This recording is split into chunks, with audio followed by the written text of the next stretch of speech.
We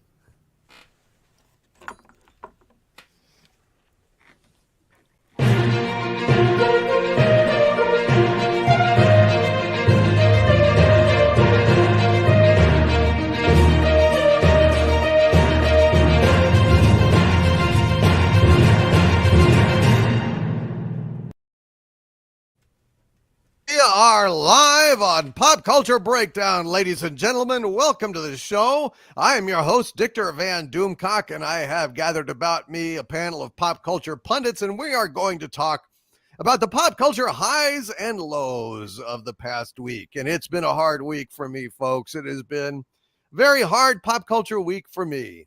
What with Star Trek Day, so-called Star Trek Day, which just feels like, drag your own coffin to work day or some shit. I don't know. It's like there's nothing to celebrate, nothing at all to celebrate on Star Trek Day. And we're going to talk about that because I got a information dump of a lot of news coming out from behind the scenes at Paramount. They are, to say the least, the adults in the room are absolutely, convinced of Star Trek is, snafu'd, maybe foobarred, and it's all Kurtzman's fault. And there's other people in the upper echelons of Paramount who just want to keep sucking at the ESG teat. Well, anyway, we'll talk about that. We're also going to review the latest episode of Ahsoka this week. Anakin Skywalker returns, or kind of, sort of.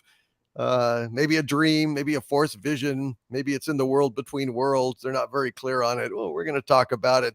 And we're going to talk about how Disney, in resolving this issue with Spectrum Cable and Charter, fucked up yet again.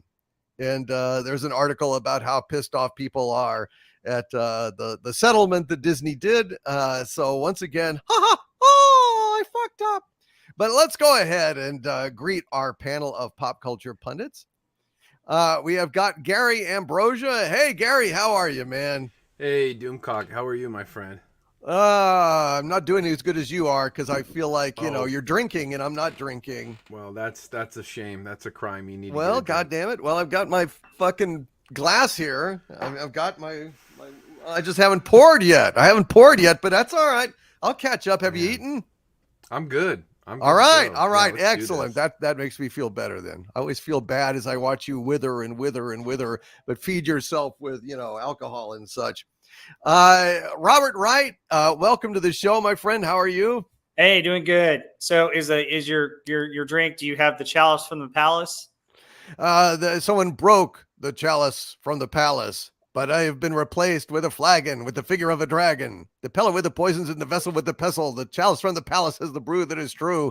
But never mind. If y'all don't know that, that's actually a show we should do for movies we love. The Court Jester, which is absolutely a charming, hilarious movie with Basil Rathbone, Danny Kaye, Angela Lansbury, and Glynis Johns.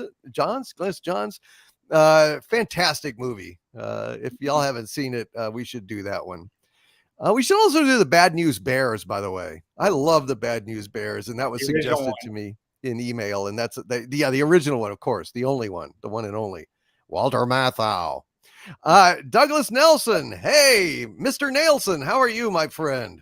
I'm doing all right. I had my second shower today. So, I live for those 2 shower days. Oh, I know. Oh, gosh. Isn't that just because it makes you feel so important? It does. Yes. It's funny. At Iger's level, you can, get away with what anyone else would get hauled off to jail for, namely taking off all your clothes in your workplace. But, okay, whatever. That sounds good. It's sweet. It's sweet. Good to be king. Uh-oh. Like the rock group Sweet, we're good. Doing that. You ever see how, anyway, never mind. Yeah. Rocks on the run. Oh, Christ. And we have a special guest tonight, JRC99US, who I brought in to help me rail against Star Trek and what has been done to Star Trek. Hail, JRC99US. Hail. Hopefully this still comes through. I may have some problems, but hopefully it still comes through. It's good to be here. Good to see you, JRC 99US. Thanks for popping in and helping me through this Star Trek misery, this pit of fucking misery that used to be called Star Trek. Jesus Christ! Oh, I'm in a rare form tonight, folks. I'm genuinely disgusted on so many levels. But we're gonna talk it out. We're gonna talk it out. Maybe alcohol, fellowship, and Mickey smoking and drinking himself to death over there will help raise my spirits. We'll see. And Echo Base Network is here. Hail, Nick. How are you? I have been better. I'm still sick, guys, which really sucks. And I just watched Ahsoka, which was just meh. But my spirits were lifted because today I received a package of the old school cafeteria rectangle pizza and Fiesta pizzas. Wow. From school, if you guys remember those. I actually found a site online that sells them, and I actually ordered some. And they showed up at the house today. And I watched while I was laying in the bed after taking some meds, watched DS9 Way of the Warrior Part 1 and 2, which was awesome Star Trek. So that put me in a better mood as well. So well, good. Absolutely good. And hopefully by the end of this, I will be in a better mood as well. Knock wood. Okay. Well, yeah, we're going to talk about Ahsoka in the second hour, but I think it's about time for us to go ahead and start the breakdown, shall we?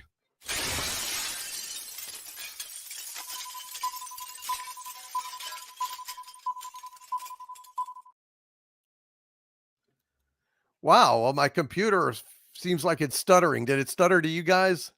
no, it looked fine to me. Looking good. Okay, that's That just looks fine to me. my monitor. Okay. Well, okay. isn't that special? Okay. Well, yeah, I was just hiccuping and doing weird shit, but I guess that's par for the course. All right, I tell you what, before we get into Star Trek, because it just depresses me so much, you know. Let's do something about Disney. There was an article on Inside the Magic called Disney Axes Bluey Mickey Mouse Triggers Furious Parent Backlash. So apparently, this article says the Walt Disney Company cannot seem to stop itself from making its fans furious. And now animation sensation Bluey and the iconic Mickey Mouse have been axed. Disney was recently in a high-stakes conflict with Spectrum, the cable television branch of Charter Communications, over carrier contract negotiations. And through no fault of their own, nearly 15 million Spectrum subscribers abruptly found themselves without the Disney channels they had paid for, including the Disney Channel, Disney Junior, ABC, FX, National Geographic, and ESPN. Now, they were able to come up with an agreement that allegedly satisfied both mega companies, but actually made a whole lot of paying customers really fucking pissed, because these Spectrum cable customers will no longer receive their numerous Disney channels that they've paid for and count on, a lot of them. And, we're talking about Baby TV, Disney Junior, Disney XD, Freeform, FXM, FXX, Nat Geo Wild, and Nat Geo Mundo. And people are losing their shit. A guy named Midnight Colrath says, not them taking off Disney Junior in favor of Disney Plus. Now I can't watch Bluey on cable. So basically what they're trying to do, it seems, is take off their other Disney channels so that people will be herded like lemmings, sheep, or, hogs to the slaughter to sign up for fucking Disney Plus. Because Disney Plus, nobody is signing up for Disney Plus on their own. They have to be forced into it. Brian T here says in a tweet, I am so mad right now. Spectrum removed Disney Junior and Disney XD permanently. I love those channels. In this article, they say millions of Spectrum subscribers who happen to be parents are furious that the cable packages they purchased will no longer offer incredibly popular Disney shows like Bluey and Mickey Mouse Clubhouse. So these are like kids' shows. And now these parents have to explain to their kids why their shit is gone off of the fucking cable. Stephanie D'Abruzzo says, not mentioned. This is yet another gut punch for actors and writers who, while admittedly not making huge residuals in cable thanks to subpar contracts 40 years ago, will see their work only available on streaming or nowhere at all, and their residuals will plummet even more. Brian Moritz says, Disney Junior was such a huge part of my daughter's life. We spent so many happy hours together watching shows there. Sad other kiddos won't get the chance. So once again, Disney fucks up. They can't do anything right. They literally can't do anything right. Their greed, their desperation to make Disney Plus seem, I don't know, relevant. And now they've gone ahead and pissed off the few people that were actually enjoying their shit. Now, it was really ESPN, I think, that was the target of all of this. But I guess, they had to go ahead and save face somehow. It's like, okay, well, we'll go ahead and compromise, and we'll keep all of these other channels off of cable. And that's pissing off parents mainly, because it's only kids that are dumb enough to watch this shit. But okay, but they like it. So, it keeps them quiet. Mom can sit them in front of the TV on cable, not Disney Plus. Disney Plus is a, cesspool of wokeness and shit. But I guess, Mickey Mouse and this Blue, I don't know who Bluey is, but I don't know. Little cartoon dog. Is that what it is? I think it's an Australian cartoon, and I think it's one of the most popular cartoons in the world right now. It's Disney Plus's most watched show on Disney Plus. I also believe it's paid for by the government in Australia. Wow. Yeah. Wow. Yeah. Mm-hmm. Yeah. Disney sucks. Let's not. Well, it's not knowing your equivocate. customer. It's not knowing your customer first. And then the other aspect is part of the reason why Disney caved, because Monday Night Football as well on September 11th. Right. Big deal. You realize that, ESPN has two different broadcasts, actually, I think 3 different broadcasts of every Monday night game. They've got the Manning cast, the regular ESPN cast, and then they do spread it off to whatever local channel they have. So there's a lot of revenue involved in that Monday Night Football presentation. Right. And so they had to finally just cave.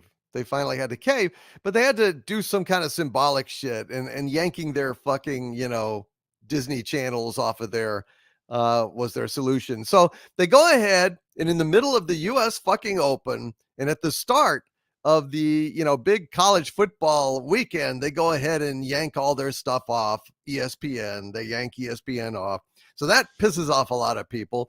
Then when they come back, they further piss off people that maybe weren't pissed off in the first round by going ahead and denying their little kitties Bluey and the Mickey Mouse Clubhouse or whatever. They're just hell-bent on destruction, self-destruction. Isn't that wild? Gary, what do you think about this fucking Disney bullshit? I don't understand what the pattern is. Well, I'm sorry. I do understand what the pattern is. I don't understand the reason for these decisions, other than like total systematic destruction and devalue of their stock. Yeah, I don't get it. Which went up. It went up. I guess all their buddies, they lowered it enough for their buddies to go in and buy, and then it went up again. So maybe they're trying to drop it down again. I don't know. Like, what is the point of this? How many times can these mistakes be made on these major, profiting, hugely successful franchises and IPs without us thinking that it's on purpose? Oh, I think it's on purpose. I think they're desperate to drive people over to Disney Plus, By canceling money-making stuff. Yes. Like, wow. I don't know, man. I don't know what's going on. Really, I cannot figure it out. Disney. Yeah, Disney. very poor choices. A solid pattern of very, very poor choices for the stockholders. Yeah, it's pretty much of a fucking Why? joke. I mean, already a huge chunk of the country hates Disney for all their political interference. Those who are keyed in, all the not at all secret gay agenda that they're cramming into everything, and bullying, trying to bully the state of Florida. Park attendance is down. But now they go ahead and piss off a whole other segment of the population that maybe wasn't paying attention before. Now they are. Douglas, what do you think of this madness? Well, when you look at the patterns here, some of this I think is desperation for quick cash, is wherever they can find it. Yeah. So they got into this game of chicken with the likes of Spectrum and whatnot, and Spectrum didn't blink. Ooh. So there's that aspect of it. There's also the theory that they're deliberately downgrading the value so it'll be cheaper to be bought. But at the same time, they need cash to settle their Hulu problem. No, yeah, well, absolutely. And so, I mean, yeah, it's like, cash. hey, I know, let's cancel our most popular show. That'll bring them into D plus. Sure. Because they'll be so desperate, they'll do anything for their little cartoon dog. And well, it didn't work out that way. And it's a Disney. Obviously, there's an awful lot of arrogance involved. It's just the revelations of that CNBC article about what went on between the two bombs. And my God, they're children. They really are. And all that sort of stuff. So the arrogance is a big part of their undoing, in the sense that they keep acting like they're still almighty Disney and a giant and complete just ignoring what's happened over the past 10 years or so, of the destruction that they've laid waste to their own company. And just act like there's no consequences for what we do. We're the smart ones. And you know what? We may not always give you what you want, but we give you what you need. And you need to shut up and pay attention. Yeah. Yeah, that's going to go over well. Won't it? Well, no, it didn't. So it's, I think there's a bit of a combination in there as to what the motives are, but they've painted themselves in such a corner. Just, we need to be cheap so that our buyer can buy this piece of crap. And at the same time, we need the money because we got to buy this. How did this happen? Yeah, come along, Apple, take a bite out of the old Disney. Yeah, and Apple's like, because unfortunately, all their properties now stink. You want me to put that in the house? Yeah. Well, every apple's got a worm, and I guess Disney could be theirs. We'll see. We'll see how it goes. I don't know. JRC99US, welcome to the show, and you haven't had a chance to speak out about how your feelings about the Walt Disney Company. Have you got any input or feelings about what Disney's been doing lately? Oh, there's lots of feelings, lots and lots of feelings. Hopefully I'm not still having internet problems, but I was thinking, when I read the article. Okay, good. I was thinking when I was reading the article that what a better way to secure more, or at least I'm putting in quotes, to secure Disney Plus subscription, because I still have Disney Plus and Bluey is on Disney Plus, so I'm guessing maybe excuse me, it's a better way to secure viewership. Maybe, I don't know, but I would say they have to get rid of Bluey because they're in the ready. So, sorry. But yeah, no, it's a lot of us are longtime generational Disney fans, and to see how it drops off like this for the last several decades is just it's a really sad thing.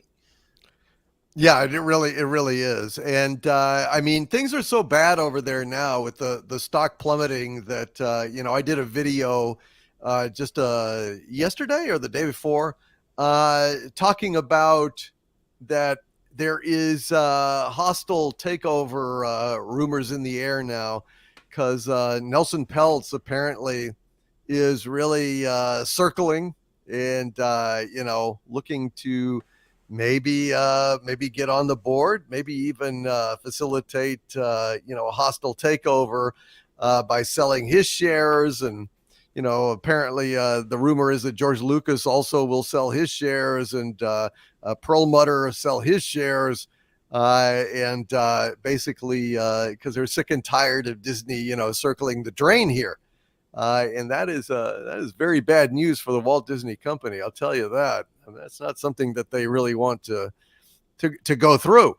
But Oh, for sure. Something's got to give. Mm-hmm. Absolutely. I think so. Nick, what do you think about this? All this shit.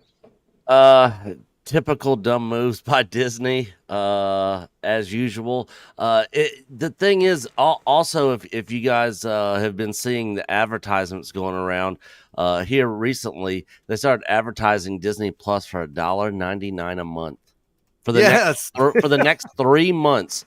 It's funny that they're doing that right now for the next 3 months, because what's happening in 3 months from now? The next investors call in November. So they pull all these shenanigans to try to get people off of cable to come over to Disney Plus. All the stuff with the cable company. Then they're doing the $1.99 for 3 months, because they want to keep them.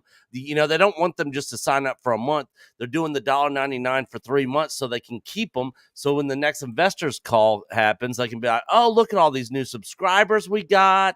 Revenue is up. It's like, the hide the magic ball under the cup game. It's just like, where's it going, guys? It's a complete joke. And most people will see right through all the crap, but unfortunately a lot of just people that are just not plugged in and keeping up with this kind of stuff will probably buy into it and be like, oh my gosh, look, everything's up for Disney, this is great, we should invest. No. Yeah, they just want to get the numbers up any way that they possibly can. It still won't be profitable. I mean, it's a damn sight far away. It's never made a single penny of profit. Disney Plus has not. Since it started, it has not made a profit. Not even close. Really, they'll never get those Netflix numbers or stock price. Oh, fuck no. Ever. They're wasting their time. They should have never started this. And as a matter of fact, I think it would be a smart move on Bob Iger's part just to wave the white flag at this point and just kill Disney Plus altogether and start licensing out all their shows to other people. Mm-hmm. I mean, I don't know how long it's going to take him to realize that this is not working for them. It's not on the scale of a Netflix or Amazon Prime, and it's just never going to be. So I guess time will tell. We'll see what happens. I hope it burns to the ground though, and then somebody who's competent and level-headed comes in and raises Disney back up through the ashes, and we go back to what Disney used to be. Because everybody here on this panel, and I'm sure everybody in chat, grew up as Disney fans, watching all the classics, the Sunday night Disney movies. I have fond memories of Disney, as probably most of everybody here does, and they're just completely destroying it. If I had kids, I wouldn't be saying, hey, let's watch the new Disney show or new Disney movie. Like, I wouldn't have them watching. I'd have them watching classic stuff all the time. Right. Yeah, absolutely. Because these days, I mean, with the wokeness and everything, you never know what they'll cut out of those classics that they've got on their little servers, right? Yep. That's why it's important to have physical media so that you're immune to this, ministry of truth, ministry of information treatment over at the wonderful world of fucking Disney. But I tell you, as fucked up as Disney is, things are much worse over at Paramount. As bad as things are with Star Wars, I gotta say, I think that the shit is just god awful over at Paramount. This September 8th, was Star Trek Day, and it was a day of intense uh, depression and frankly mourning for me. Just thinking about everything that had been done to the Star Trek franchise, and you know, it just feels like a funeral rather than any kind of damned celebration. It's just fucking insane. It's just fucking insane. And anyway, on this Star Trek day, I did the day before I got this update from a source, a longtime source that has given me really good information in the past. And this is what was said by this source. It said, this was conveying somebody some information that they've been given from a friend of theirs inside Paramount or CBS. Since I asked my friend anything new, he said it was more to talk about than you could imagine. Every conversation ended with an argument inside Paramount and CBS about Titan and Next Generation spinoff, and that absolutely no one wanted Section 31 or Academy from Kurtzman. The advertisers will not even talk to them on the phone about Kurtzman Trek now and say it's a complete waste of money, and if you dumb fuckers do this, you will do it alone. He said they're in a situation they simply cannot do anything till someone compromises. And he said it's just a train wreck of BS. CBS cannot afford to make something that is dead on arrival. And my friend, my source said, then it's time to get Kurtzman in this conversation. And the source said, he said a growing list of adults in the room want to get rid of Secret Hideout and Bad Robot and hope to purge all others who do not. So they do not end up going down the Disney woke black hole. He said it was an internal civil war between business people and the ones willing to make ESG shit and live on ESG loans. He says Kurtzman and Bad Robot are living off of ESG loans at this point, and they don't want to make Star Trek Legacy due to ESG, as it won't be tolerable to them. Also, Kurtzman fucking hated Picard season 3 and said it went against everything he had tried to create. Now, in this regard, it's the only time I think in history that Kurtzman and I have agreed, although for different reasons. He's upset about, Picard season 3 because it wasn't woke enough. I'm upset with Picard season 3 because it was a pandering, member-berry laden piece of shit that was like a hybrid of real Star Trek and Kurtzman Trek. Still in his horrible dark galaxy, still in all this shit. It's fucking awful. And then my source went on to say, let me summarize what I know. Yesterday was Labor Day. They had this crisis meeting yesterday at CBS as no one was at the office. It was either in person or online. I don't know which. External counsel was used. Kurtzman was not invited to the meeting as he was the topic of the conversation. There's now recognition they have fucked up. And Picard season 3 proved that this IP is viable, but now they're in crisis mode for a few reasons. One, the stock hit a new low. And the next reason is licensees want more Next Generation-esque stuff. And if they force it upon Kurtzman, he will sue them for breach of contract, as he wants to have complete creative control, and it would undermine him. Nothing is safe. He says Section 31 sets are under construction now.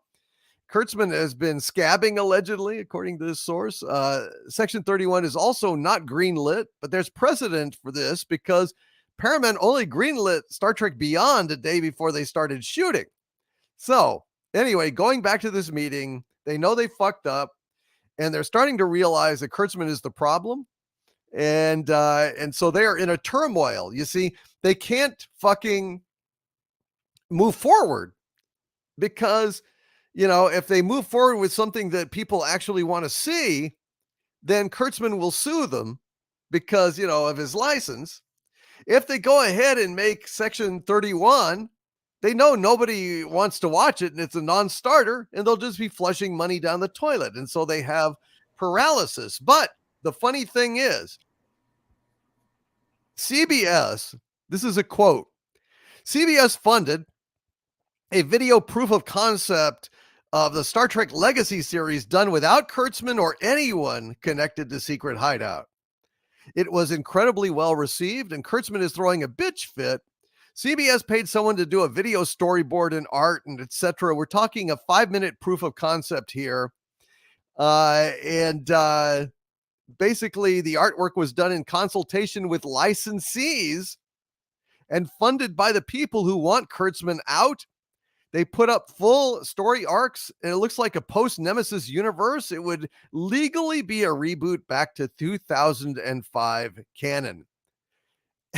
So they're in a quandary. They're trying to move forward. They can't move forward. They're totally fucked. Thanks to Kurtzman, thanks to, Les Moonves, who started all this shit in the first place. And it's really disgusting. So well, I open the floor. Let's let me ask you this, Doomcock. Didn't they extend Kurtzman and some of the others after Picard season 3 this summer? I don't know. Okay, I think that was before. I thought that was before Picard. Before Picard. The question in my mind is, what's the cost of getting rid of him? And how much would that cost them, or how long do they have to wait it out? That would be my two questions. You got me. I'm not entirely sure. It's just right now. Look, this thing is in even worse shape than Star Wars, if that's possible. I mean, there is no joy. There is no goodness. It's a complete crock. People are just starved for anything that they can get. Crumbs. They're happy with crumbs, basically. You just got the Next Generation cast all assembled together, and and they ignore the fact that Beverly Crusher kills a bunch of people and is cocking her phaser like it's a goddamn shotgun with a little right. Yeah, because you got to eject those shells, right, Bev? I hated that scene. It was a new model. Yeah. And can you explain to me why Jack Crusher, who is Picard's and Beverly's kid or something like that, their son, but they're a Borg human hybrid, right? Yeah, he's a Borg human hybrid. Well, because the Borg slipped something into Picard, and then Picard slipped something into Beverly, and then as a result, Jack was born with some sort of connection to the Borg. See? And when a man loves a woman very, very much, and a racist assholes loves a man very, very much, things happen. Yeah. But what I want to know is, so Jack has red glowy eyes and can mind control people and shit. Yeah, well, that's another thing they did where in this one, I'm guessing it was almost an accident, but it was kind of like how the younger generation are easily taken with new technology and TikTok and the like and that sort of thing. So they infiltrated the transporter records of people who have beamed and whatnot, and were able to leave the younger generation of people. Damn, I'm already forgetting exactly how this happened, but they were more vulnerable to the Borg takeover than the older generation, which explains why you had to have the old cast come in and save the day, because they were immune to it. So it was that sort of thing about, that was the big reveal, at the end. Yeah, it was like blood. It was like nanotech in the bloodstreams, of all the certain people. So he wasn't actually using telepathic stuff. Well, I guess it's sort of telepathic. It is kind of, because they're connected to it. Yeah, they're connected through that nanotech through their bloodstream or something. I mean, it's a good thing Picard and Beverly finally got together. Otherwise, I guess the plan wouldn't have worked. But they just assumed Picard was going to have a kid someday. Unless they were just going to go through Picard himself, I don't know, but that was the deal. Uh-huh. So, But humans can't have glowy eyes and control people. no. Borg can't have glowy eyes and control people. Yeah. So where the fuck did this little hybrid? It was a shit new come from? program or something. Uh-huh. Okay. Yeah. All right. Borg 2.0. Yeah. You know how when you got an app on your smartphone and you want to kind of finally control how that app works. And so when you push the button, you lean one way or you lean the other, or you kind of wiggle your finger around to completely change like how the app works. No, me either. And yet with Data, like, cause he can push the button on a big smartphone panel and make the Enterprise fly like an X-Wing, right? Or the Galaxy class starship. Oh yeah, well, I like an X-Wing. it's totally different. There's no because joystick. It's just like he pushes the button a different way, and only Data could do it because or Brent Spiner, whoever the fuck relative of song he's playing this week. The point is, it's shit. All right, it's just plain shit. I'm sorry, and so I'm disgusted with the whole fucking thing. All right, and nobody wants this. Wasn't good enough. It's still in a dark, version of, Kurtzman Trek's universe. It's just like, at the end they found a light bulb and turned it on, I think at the very they end. couldn't afford to turn the lights on because that would reveal how incomplete the sets were. Right. Exactly. So they ran out of the money. Picard got very little money on it. I think the last of the money they had, they spent on Strange New World season 2, and that's it. I don't know what they're going to do. They should have saved it.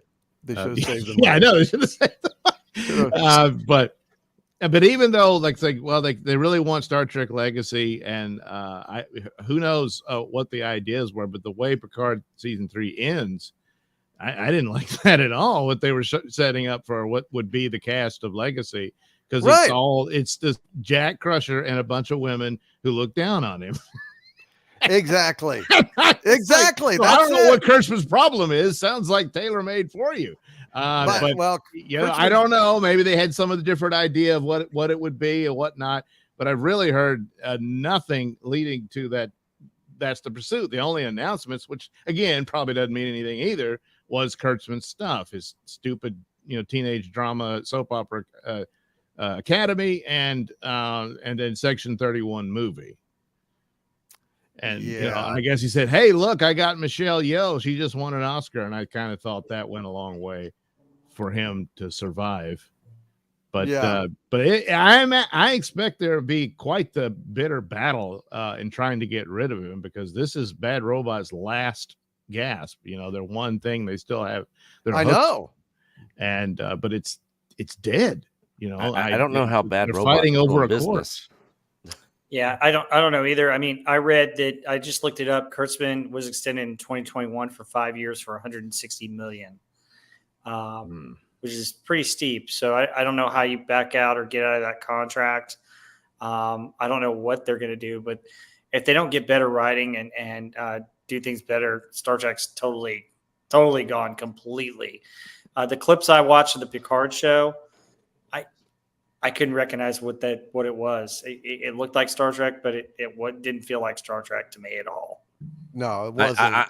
I know what they should do. Absolutely nothing. Do nothing with Star Trek until after his contract's over. Start coming up with ideas. Get people lined up on who's going to be taken over once that contract's up, and start having them start tossing ideas around, and actually get people that know Star Trek involved in it, and start planning. Use this as a planning period and do nothing with the franchise right now. And set the following parameters to add on to that. Number one, hopeful, positive future, and get back to exploring new worlds and new life. And science. Get back to actual science that makes sense in the show. Yeah, but that's hard. You got to do research and stuff. You got to know book learning. Yeah. Well, see, the problem that once again, this is a company that's painted itself in the corner, so they're probably hoping for a buyer. But what do you got for them? And so they, hey, can we hurry up and polish this and prop it up? No, the window for that has long since passed.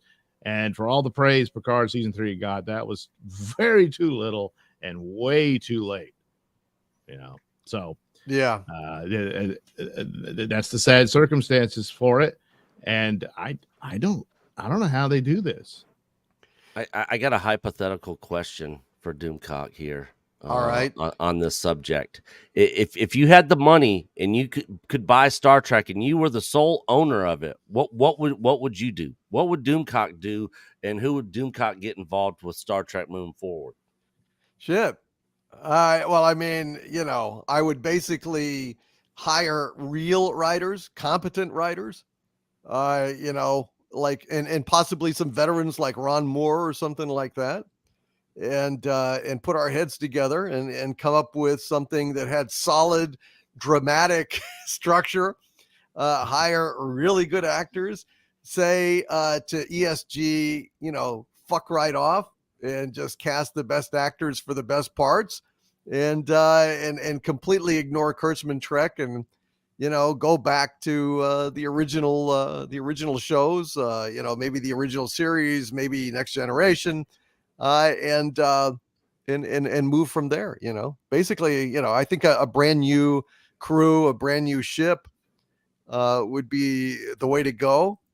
But engineer things so that there's real characters with real conflicts and real problems, and in a real forward momentum to the show. Make it episodic again. Make it so that people are hooked in the first 3 minutes, or they're not hooked at all. And shit like that, old-fashioned shit like that. JRC 99US, what do you think about all this Star Trek shit? Well, I'm going to say this. I think they're out to get me because I keep getting booted off here for some reason. Anyway, well, if anybody's gone to my show, I've done a review of Picard season 3. Someone dared me to watch it, and geez, if somebody were to tell me this was Star Trek and somebody pulled me from my youth when I used to watch Star Trek in the 90s, I would say, okay, I see the characters, but that's it. There's no imagination. It highly depends on a lot of member berries, and just the way that Star Trek has gone downhill. I even gave it a chance. I really did. Back in 2009, when 2009 was released, I was really excited because we hadn't seen a good Star Trek anything since Nemesis ended, and I was really excited about it. And along comes J.J. Abrams. I went and saw it and in theaters, and I was actually kind of trying to like it. Yeah. But I ended up like going, it still gets to me. What was the dumbest line I ever heard from that movie? The dumbest line is when Spock finds Kirk marooned on the planet, and he says, "James T. Kirk, how did you find me?" And I'm like, that is so stupid, because he knows it's Spock. They made Spock look like an idiot. So, well, but it's an idiotic yeah. universe. For example, the ice planet where they find where he's at is called Delta Vega, and and you can see Vulcan in the sky from Delta Vega. But well, here's the as other I thing. recall, Delta Vega was at the edge of the galaxy, real close to the energy barrier, and where no man has gone before. There was no fucking Vulcan out there. But you see what happened when Kirk's father died in a younger time. It altered the position of the whole planet. Just put it made Sulu gay. Stuff like that, and it changed the entire designs of all the starships too. Oh yeah, well, I mean, if you're gonna have like a front row seat to a black hole eating Vulcan, it's gonna throw any planet out of alignment. If that was Delta Vega, that should have died with Vulcan. Yeah, well, instead, from Delta Vega, you can look up and see them use the Illudium Pew explosive space modulator, and that's right. Yeah, this planet isn't big enough for the two of us, so off you go. The Dodgers in the 24th and a half century. But regardless, so what do you?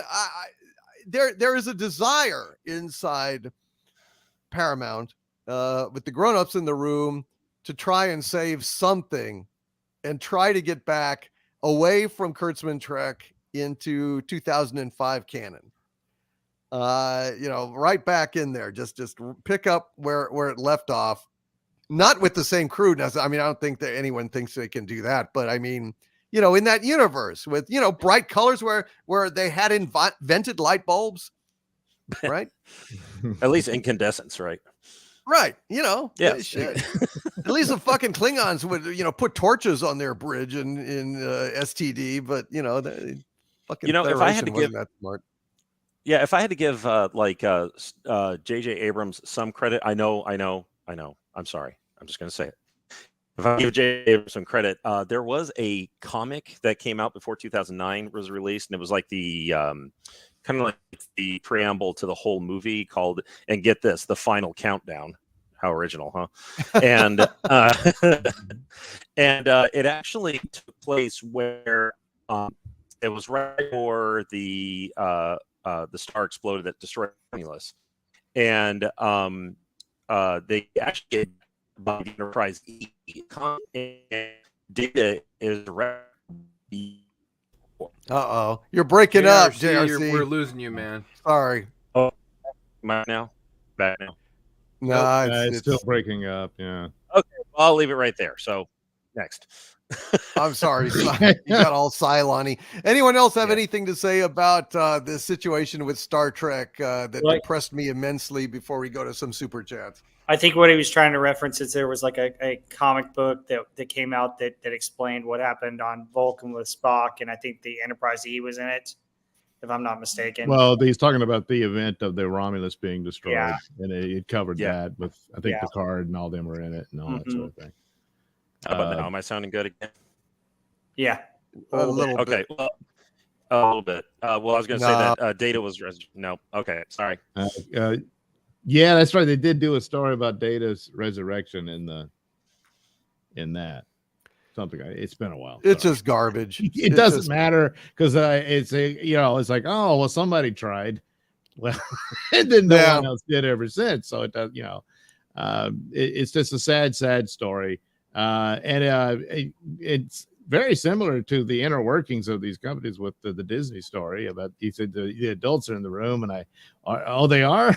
I mean, where have they been? I guess they took a cruise and said, now kids, you be good. And they come back home and the place is trashed, smells like pot and all that sort of stuff. So, it's again, too little too late, I'm afraid. I mean, I said, hey, I think this Kurtzman guy is no good. Really? That's what I've been telling you just for now the noticed last that. 6 fucking years. So yeah, good luck. It's too late. Good luck, but I think it's too late. Yeah, I mean, even if you got a stellar bunch of people together, a stellar bunch of creatives, the stench of Kurtzman Trek is on them all at this point, and it would be very hard to lure people back, to convince them again to look, after, next gen, STD. And it's like, no, we're getting it right with Picard. And you look at Picard and it's fucking awful. And then, Suck New Worlds is, Captain Puke with his fucking pompous door and his goddamn apron as he's grilling in his fucking cabin. It's cooking with Pike. Yeah. That's what it feels like. Goddamn. Lower Decks. And then the whole singing episode I saw clips of that, and I just was like, are you kidding me? Yeah. So I think they've got too hard a lift. I mean, it would be at this very, point, very they're in the difficult. position where you would need absolute genius. Yeah. To have a Star Trek show suddenly just, oh my God, this is brilliant, because I'm not as hard on Picard 3 as the rest of you. Yeah, I sat through it. I saw only one really pretty good episode, even though it's very weak.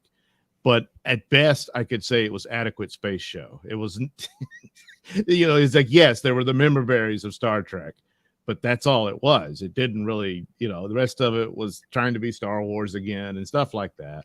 But that's just, so what? That's not good enough. And worst of all, it was still connected to those god-awful raw sewage 2 seasons of Picard to begin with, which was Last Jedi level devastation to the lore. Yeah. Because that's actually Patrick Stewart in there. They're saying, no, this is the outcome of Next Generation and all that. So you can't even do alternate universe stuff here. So it's just yeah, that that was the final nail in the coffin. I mean, And then follow that up with a, like I said, adequate space show, which is kind of similar to what Star Wars is doing now at best. Which even I guess Picard is a little better than Ahsoka at this point. Which that's, you know, that's the insanity of it. But that's you're so far down underneath the garbage pail.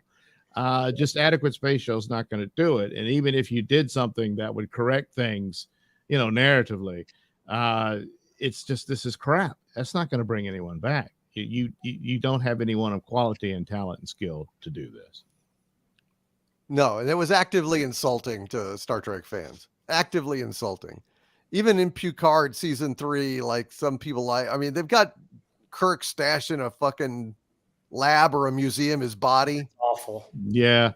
I saw that and I was like, God damn, what are you really, you got to have a middle finger. You can't help yourself. But apparently that's in reference to a novel that Shatner was involved with. I don't know. The return, something like that. So the Romulans are in league with the Borg, and they remodify his body and bring him back to life. Yeah, something like that. It's Yeah. called The Return. Yeah. Gary Ambrosia looks like he's gonna throw up there. Just listening to it. Yeah, don't worry, Gary. It's over. It's over. It doesn't matter what they do. I mean, all they could do is an avant-garde season on with a lawn chair furniture. And lawn track. Star Trek through interpretive. Yeah, lawn track. Now that sounds awesome. Wait a second. Through that sounds great. Dance. Lawn, the final frontier, boy. I tell you what, Yeah. these are the voyages of the Starship Strickland Prize.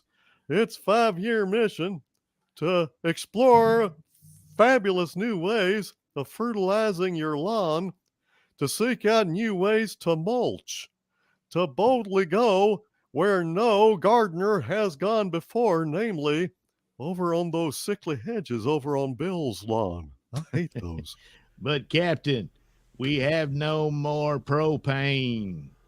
Well, I can fix that. Scotty, go ahead and top off a tank for our good buddy over there. Yeah, I mean, that would be better. That would be better. It's already a better show. Yeah. You see? You can almost and there's Star Trek, do it. The Return, which I would basically return the book because it's got half of it looks good and the other half looks like Picard season 3. So Exactly. I think I need to get rid of that. All right, let's go ahead and do a few super chats here, and then we'll move on to talking about what else? Ahsoka.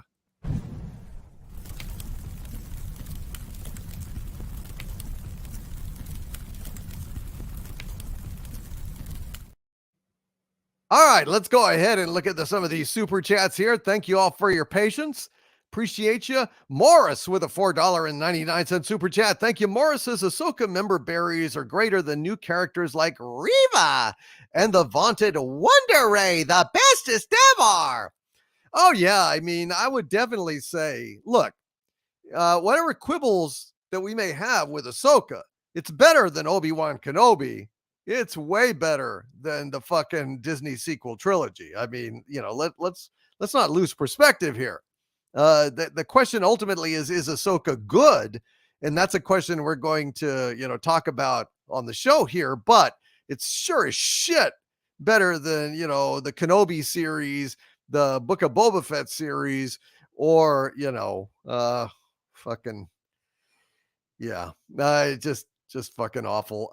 Thank you, Morris. Beth Arstead with a $10 super sticker of a lemon jumping up and down and celebrating. Thank you so much, Beth. You are awesome. We appreciate you very, very much. And Casey Osowski gifted 5 Overlord DVD memberships to this channel. Thank you, Casey. And Casey says, hail. I feel so bad for Mr. Disney. To see what they've done to his life's work makes me sick. Love you, buddy. Love you too, Casey. Has been an arch villain of mine for 40 months. God bless you, Casey Osowski. Thank you, sir. Scott V with a $5 super chat. Thank you, Scott. Says, hail, Doomcock and panel. Ahsoka was okay. Monarch Legacy of Monsters looks amazing. Your thoughts? Live long and prosper, my lord. Thank you, Scott V. Well, we're going to talk about Ahsoka, but I will say that looking at the trailer to Monarch Legacy of Monsters, it did look pretty fucking good. Looks like it's got a great cast. What I saw of the effects was very good, and it met my criteria for what makes a great monster movie, namely that you can see the monsters in adequate lighting, not at night, not in a rainstorm, not, zoomed in to where you can't get a sense of scale, where you don't hold on the monster long enough. You do a bunch of quick cuts. You do it with cameras that are stable as opposed to shaking all over the place. So the monster's blurred. So you save on CGI over there. And it seemed like it met those criteria. And that's really all I give a shit about when I see a giant monster movie. Or show. So I'm looking forward to this a lot, actually, Scott. I think it has a chance of being pretty fucking good. Angry Yeti TV with a $2 super chat. Thank you, Angry One. Says, I saw the Goonies in the theater on the 10th. Nice. Yeah, I heard that it got another release. That's pretty fucking cool. Hail to you, Angry Yeti TV. Thank you. And Alien Love with a $1.99 super chat. Thank you, Alien Love. Says, did Ahsoka just jump the whale? Please discuss. Well, we're going to Alien Love. We're going to do that probably ad nauseum here in just a few minutes. But so just hold your horses, Alien Love. We will get to that very, very soon. Cajun Ragin has rejoined the channel membership at the Dominion level. Thank you very much, Cajun Ragin. We appreciate your support, my friend, and welcome to the show. Saul Shimek with a $5 super chat. Thank you, Saul. Says Star Trek Day positive. Motifus Games released a Star Trek animated series supplement for their TTRPG. Some of us still remember. It was a nice surprise. Yeah, thank you, Saul. Star Trek the animated series was a pale, comparison to the original series, but as far as cartoons go, it was pretty good. And it actually had one episode that was brilliant that I consider to be canon to this day, which was basically Yesteryear by DC Fontana, who, wrote some of the best episodes of the original Star Trek back in the day. Absolutely fantastic stuff. Hecate's Daughter has been a Dementite of mine for 44 months. Thank you, Hecate's Daughter. Says, Pop Culture Breakdown with you and the panel is a must-see for me on Wednesday. I look forward to Wednesdays and learn a lot. Keep up the great work. Thank you, Hecate's Daughter. We will certainly do our best to do so. Nicholas Horton at Justice for Rebecca Edge Runners has been a Dementite of mine for 44 months now. Thank you, Nicholas. He says, hail DC and special guests. Clint Eastwood is a legend, and Harvey, get your daughter in line, Squidward, deadbeat father. Screw you, Nicholas Horton. Oh, there will be a reckoning Friday, buddy. I know you. I got my eye on you, asshole. All right. Calm down, Harvey. It's going to be all right. Nicholas triggers him. He accuses him of being a deadbeat dad all the time. Detroit2 with a $2 super chat. Thank you, Detroit2. Says, movies we love suggestion, Kelly's Heroes. Yeah, that's another possibility. We will consider that. Detroit2. Yeah, that's with Telly Savalas. Am I right? I think Kelly's Heroes was Telly Savalas. I could be wrong. House of Trades with a $5 Canadian super chat. Thank you. House of Trades says, once the Hulu sale is complete and folded/linked into D+, how do you guys predict, crystal ball, Disney will ruin it, and how long will it take? I would be kind of surprised if Disney did a whole lot to Hulu. I think once that sale is complete, what they'll actually do then is improve it. They'll actually put like Fox movies on it, whereas they've kind of held back on putting any new content on there or stuff because they didn't want to raise the value, because then they would actually have to pay more for it, and that's money they don't really have right now. That's just my take on it. I don't know if the rest of the panel agrees, but that would make sense, and they tend to do things that don't make sense, Doomcock. Yeah, you're right. You're right. Stupid answer. I apologize. I was being reasonable and shit. I apologize. That's stupid. Angela Richter with a $10 super chat. Thanks. What the hell is that? Well, ARC, that's you again, buddy. You got to turn your mic off. The Borg have have entered the chat here. Yeah. Okay, I just muted him. What? Yeah. Jeez, he really is having trouble. Somebody does not want him communicating with us. I don't know what it is. Right. Angela Richter says, "You're wrong. Spectrum did nothing but negotiate. Disney is doing this crap, not Spectrum." Also, Disney was supposed to have their channels up until their app went like on Spectrum apps. Oh, I'm not saying that Spectrum did anything wrong. I'm saying it is Disney. It is Disney. I think we are in agreement, Angela Richter. I think maybe you misunderstood what I was saying or something, but no, I'm not blaming Spectrum. I'm blaming fucking Disney. They suck. VintageGamer.com with a $1.99 super chat. Thank you, Vintage Gamer. Says, I'm no shrink, but Iger must have some disorder. You know, that big article about all the shit going on between Chapek and Iger and everything, isn't it just like fucking high school? Isn't it like a bunch of assholes that are acting like, mean girls in high school, but with lots of money? Don't y'all think that? Yeah, makes sense. I mean, the whole thing about I don't want to give up my shower to Chapek. He can take the smaller office. I'm going to hang out here. And Chapek like was talking over me when he was on, I was on the phone and he was talking without me and everything else. I mean, it's just fucking childish as shit. Yeah. And it's passive aggressive BS too. Yeah. All the tactics are passive aggressive. Yeah. They don't even have the balls to just, confront each other and hash out their differences, right? Fucking pathetic.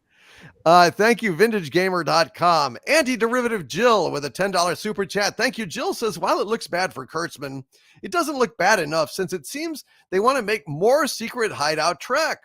Things can only get better when Kurtzman's company departs. Star Trek Picard Season 3 is an imposter.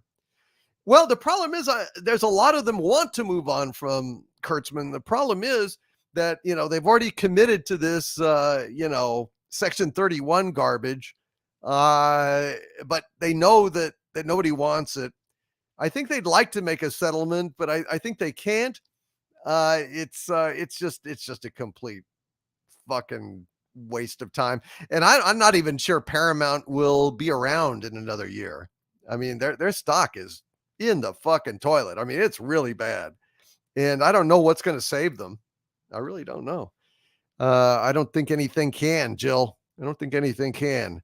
Ritosaurus, who's been a Dumentite for a month now. Thank you, Ritosaurus. Says, all things considered, shouldn't Les Moonves be considered the real destroyer of Star Trek rather than Kurtzman or Abrams? Yeah, he is the root cause. He really screwed them good. I mean, he gave them a contract that, was like written, with blood from Satan's scrotum or something. It's like, oh, you can't break that goddamn contract. I don't care how many lawyers and extra dimensional entities you have intervening, they are fucked. Yeah. I mean, that's the only way to explain it. They're insane. Lord of the Eagles Reaches, been a Dumentite of mine for 45 months now. Thank you, Lord of the Eagles Reaches, who says, hail my Legion panel. Sadly, Trek is finished. It's been undermined by wokery. That is my feeling. Yeah. I mean, I've talked about it. Star Trek videos do among the worst on my channel. Nobody is interested in Star Trek anymore. Not even looking at stuff that's critical of Star Trek, news of Star Trek. People just roll their eyes when another Star Trek series is announced because, hey, after 6 years, even the slowest of us can finally figure out, hey, these guys are making shitty Star Trek. even, people that are, been kicked in the head by a mule a couple of times can still figure out, want to change channel. Don't watch Star Trek. And they're right. They're right. Sean Carter has been an arch villain of mine for 31 months now. Thank you. Sean says that the Kurtzman stuff is true. Good. But it's infuriating that Paramount would sign a contract with him that doesn't allow a means to cancel it if certain ratings thresholds weren't met. How stupid are they? Well, Moonves did the initial contract. But I don't know, folks. Paramount, they are, the wages of woke are broke. And Paramount is paying that price now. Disney is paying that price now. How many of these dumb fucks are going to have to go under before they understand that get woke, go broke is not just a cute saying. It's a law of nature, like gravity. That's just the way it fucking is. House Atreides with a $5 Canadian super chat. Thank you. House Atreides says, I thought Kurtzman Trek was in the Abrams universe. In going back to the next generation, would be the original timeline bypassing Kurtzman? Yes. Yes. It would completely ignore anything that Kurtzman did. If they did that, it would basically be discarding his license. And that's why he feels that he can sue to stop it. If they dare to do that, even though that's what the licensees want, that's what the fans want, that's where a big chunk of Paramount's executives want, because they know this thing is a fucking loser, and they are just in this like fucking hamster wheel of suck where they just cannot get off of the fucking wheel, and they're paying the price. They're paying the price for it. Princess Fiona with a $2 super chat. Thank you, Princess. Says, won't the strike allow them to cancel Kurtzman's deal? Apparently not. Apparently not. I think maybe the problem is that money has already been allotted and the script's written and stuff. I'm not sure, Princess Fiona. I'm not sure.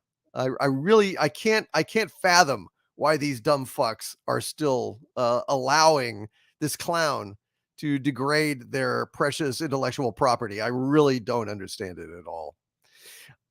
Jack White with a $5 super chat. Thank you, Jack. Says, DC, did you see the trailer for the new Miyazaki movie, The Boy and the Heron? I did. I thought it was pretty good. I thought it was beautiful and kind of lyrical, and I think it's going to be very, very cool, Jack. I really do. I love Miyazaki and Studio Ghibli, as I've said many times. Crazy Junior has been a Dementite of mine for 11 months now. Thank you, Crazy One. Says, Overlord DVD. The new Star Trek may have the Trek look, the cast, but it feels more like Star Wars. Yeah, feels more like Kenobi. Let's be specific. It's like pick the suckiest Star Wars you can think of, and there you go. That's basically Star Trek these days. Jacob Joseph with a $10 super chat. Thank you. Jacob says, how about finally making the script Eric Jenderson wrote for the prequel about the Romulan War called Star Trek The Beginning? Look it up. It was a great concept. Well, if it's great, they don't want to do it. It's just that simple. I mean, hell, they had Nicholas Meyer working on a Khan prequel, and they went ahead and killed that. We know that Nicholas Meyer can write. So yeah, anything that's too good, anything that is suggestive or evocative of the real Star Trek is a non-starter over at Paramount, and this is why they fail, to quote Yoda. Gunstar 1 gifted 5 more Overlord DVD memberships to this channel. Thank you, Gunstar 1. And Gunstar 1 also gave a $10 super sticker of Super Pair flying through the air. Thank you, Gunstar 1, and hail to you. All right. Well, I've avoided it as long as I could, folks. But now we're going to go ahead and talk about Ahsoka Episode 5. Dun, dun, dun, dun. Yeah. I don't know. Okay. I will. Can we agree with this at least? That I'm just throwing this out there before we get into the, stuff with Anakin Skywalker and Ahsoka in the world between worlds, or her drowning fantasy, or her dream, or whatever it was. They didn't really explain it that well. I suspect it was in the world between worlds just because Jason heard the lightsabers, but whatever. Can we agree that the stuff without Anakin more or less was boring and sucked? I mean, Yep. I've seen the whales, Of course. and okay, I like whales as much as the next guy. Star Trek 4, right? Mm. And there be whales here, but how long were those? How long did those whales on screen? I mean, how long do we have like long swaths of nothing with the whales just gliding?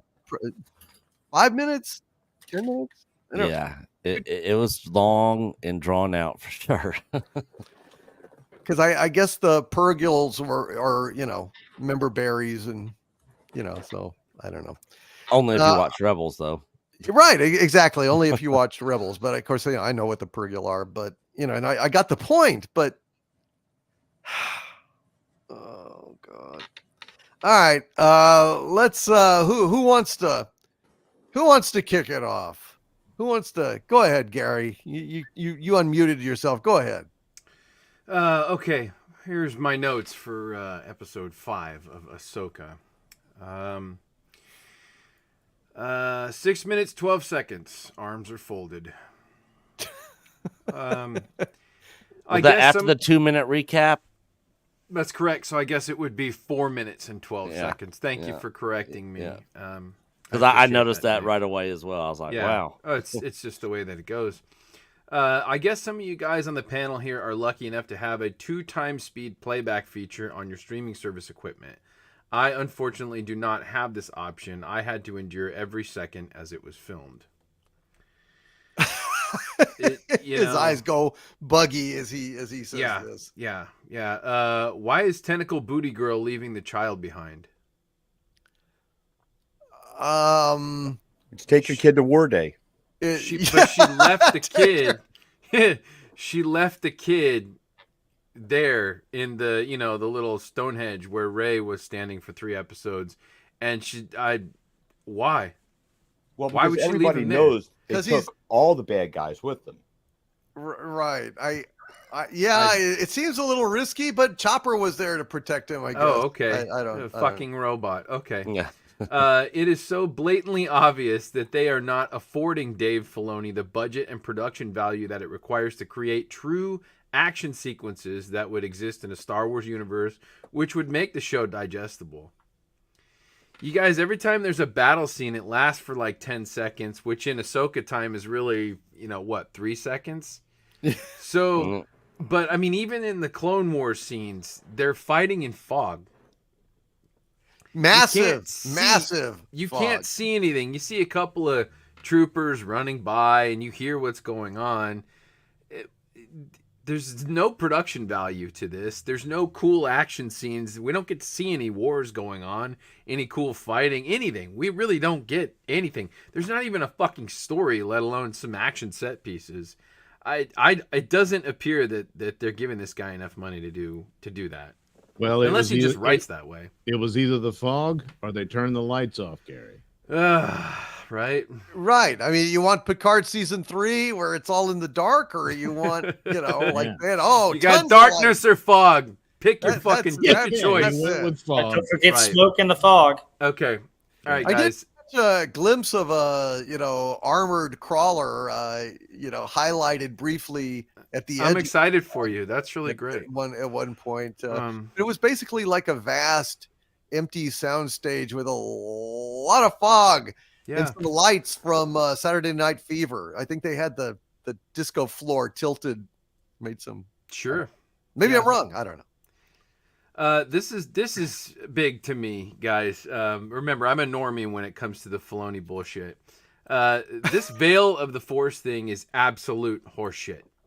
It's nothing more than a plot device which allows the writer to travel back and forth in time, creating member berries and nostalgia, and serves absolutely no purpose to the story or any kind of a story. Those of you who are invested in thinking that this device is going to save Star Wars by altering timelines and decanonizing certain movies and television shows that we don't like, you're delusional. Even if that was the sole intention of creating the Veil of the Force, it wouldn't matter because it's just cheap, and the quality of the storytelling and the value of the franchise is devalued because of it. The problematic content and the creation of this plot device to correct the problematic content is embarrassment enough to kill the franchise. To attempt to fix it, it's not going to save anything. I'm starting to understand what you guys are talking about, this Veil of the Force thing, and it's total horseshit. It's not going to save anything. Loving this vapid, void of energy performance that Tentacle Booty Girl gives us. You can even hear how bad it is over the X-Wing comms. The guy's like, oh, I'm not getting anything on my scanner. She's like, just widen your scan. You can hear this shitty attitude through the fucking comms. You don't even have to have a shot of her. Totally no life, just vapid, kind of like, well, I'm here, I guess. That's what she says. That's her subtext.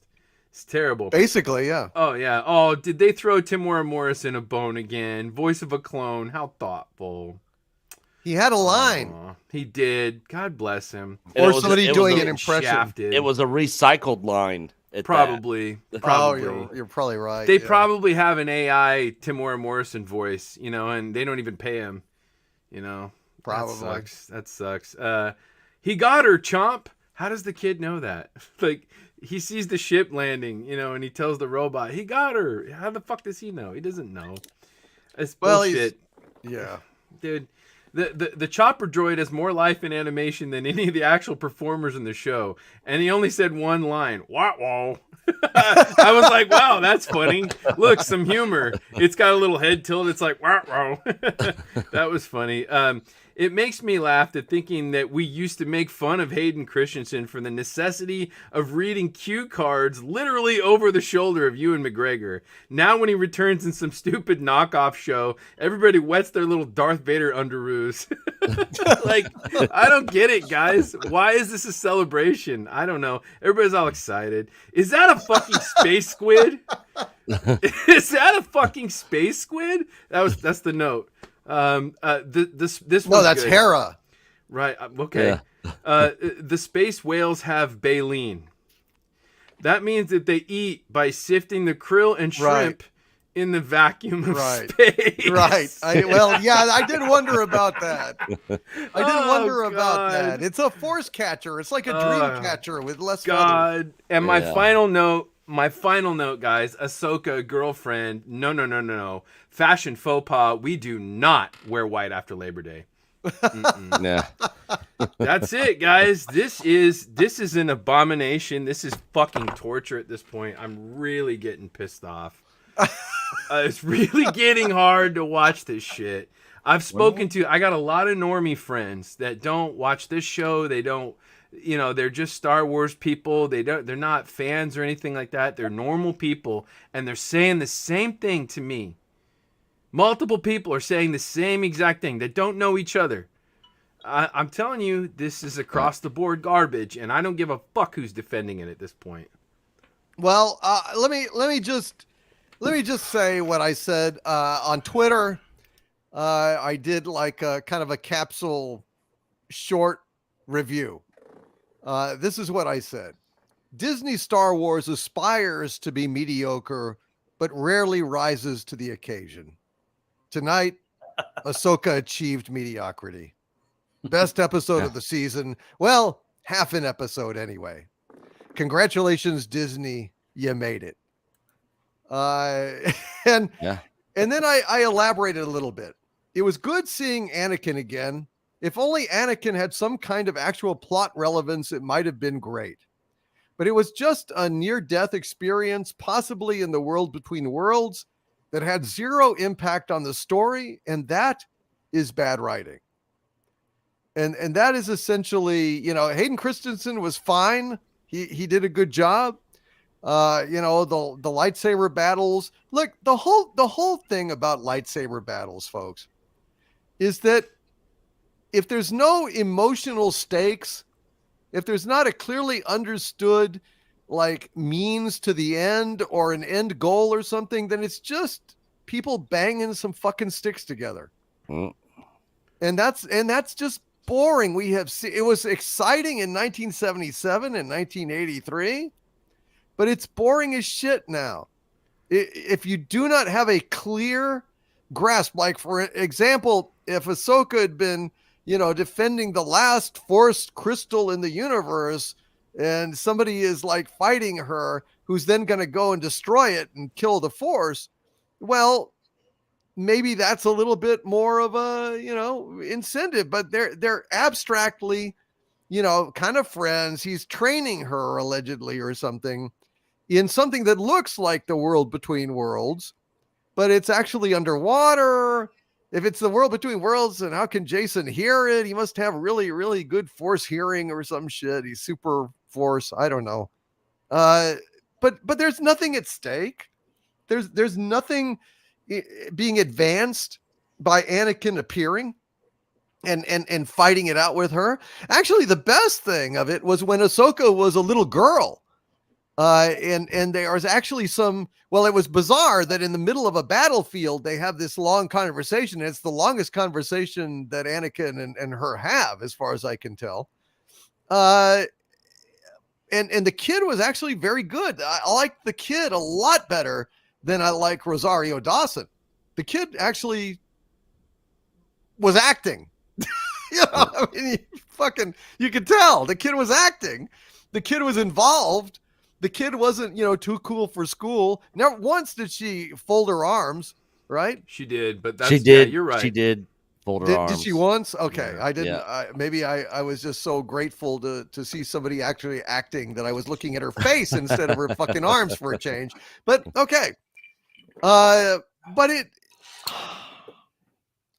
it felt empty and hollow to me. And I'm actually more kindly disposed to the prequels than a lot of people are. There was a lot of bad things in the prequels, but I find a number of really good moments in the prequels as well. But this is not. This did not move me emotionally. I mean, my problem is she wakes up and she's in the water and and it was all a dream, or it was all a vision, or it was all in the world between worlds. Although some leak is saying that it wasn't the world between worlds. It was just in the fucking water. So it was all a dream. I put it to you all, and I put it to you in the chat. Okay. Now I'm very serious. Would the return of Luke Skywalker in Mandalorian season 2 in the finale, would the return of Luke Skywalker have meant anything if Luke didn't actually come back and save everyone and make a difference in the plot? If it had simply been that one of the characters was thinking, boy, if only Luke was here, this is what he would do. And then they're right back in the middle of it with all the dark troopers. Would that have been as great a moment, or would it have just been empty member-berry bullshit? Yeah. No, it would have been latter. completely worthless. Completely worthless. Completely worthless, to the point where it's really not even a question that should be asked. But my whole point is, if you're saying that it was great on a par with Luke Skywalker returning to see Anakin Skywalker in Ahsoka, but Anakin didn't do anything for real. He didn't actually have any kind of, and he may not have even been there if it was just a dream or an underwater waterlogged fantasy or some shit. It didn't make any difference. Therefore, I don't think it was a big fucking deal. Whereas Luke Skywalker, I lost my mind when Luke Skywalker came, because they had Jon Favreau had raised the stakes. Everything wasn't working. Those goddamn dark troopers were hell on fucking wheels, man. Those things were tough. Moff Gideon was a fucking badass. They had a real battle. The Mando was like at the end of his wits. He didn't know what the fuck to do anymore. He did his best, and he managed to take out one of them, and there were a whole shitload more coming. Game over, to quote, Bill Paxton. Right. And then here comes fucking Luke, and he treats them like they're goddamn toys. And that was one of the most magnificent Star Wars moments I've seen since the original trilogy. But Agreed. This was not that. This was not that. This is an empty member-berry, as opposed to what Favreau was trying to do, which actually give forward momentum and a groundbreaking plot point to a moribund series. Yes. If he had succeeded, if they had let him go the way that they wanted to, with Luke training Grogu and Mando having to go on his own with, Gina Carano out there as well, it would have. I believe it would have saved Star Wars. I think that they were in the right direction, and it derailed after that. Yeah. Derailed entirely. That was their moment. And they went back to their shenanigans, and it's not coming back. No, that was their high stakes, high story value moment right there. That was a fucking great episode. Oh yeah. I mean, Luke came in there like Superman and saved the day, which is what he is. That was the establishment of Luke Skywalker. So it was great. The stakes, it was over for those characters. They were all going to die. Yes. Yeah. And what could save them? Well, obviously, Luke Skywalker could, and he just blows through all those guys, because that's the state of power he would be in at that point. It all fit. It was great, and it resurrected Luke Skywalker for everybody. Did seemingly the impossible at the time. I was done with Star Wars. Yeah. I thought, well, maybe they'll have this space cowboy show, and that'll be kind of okay. And then this thing comes in.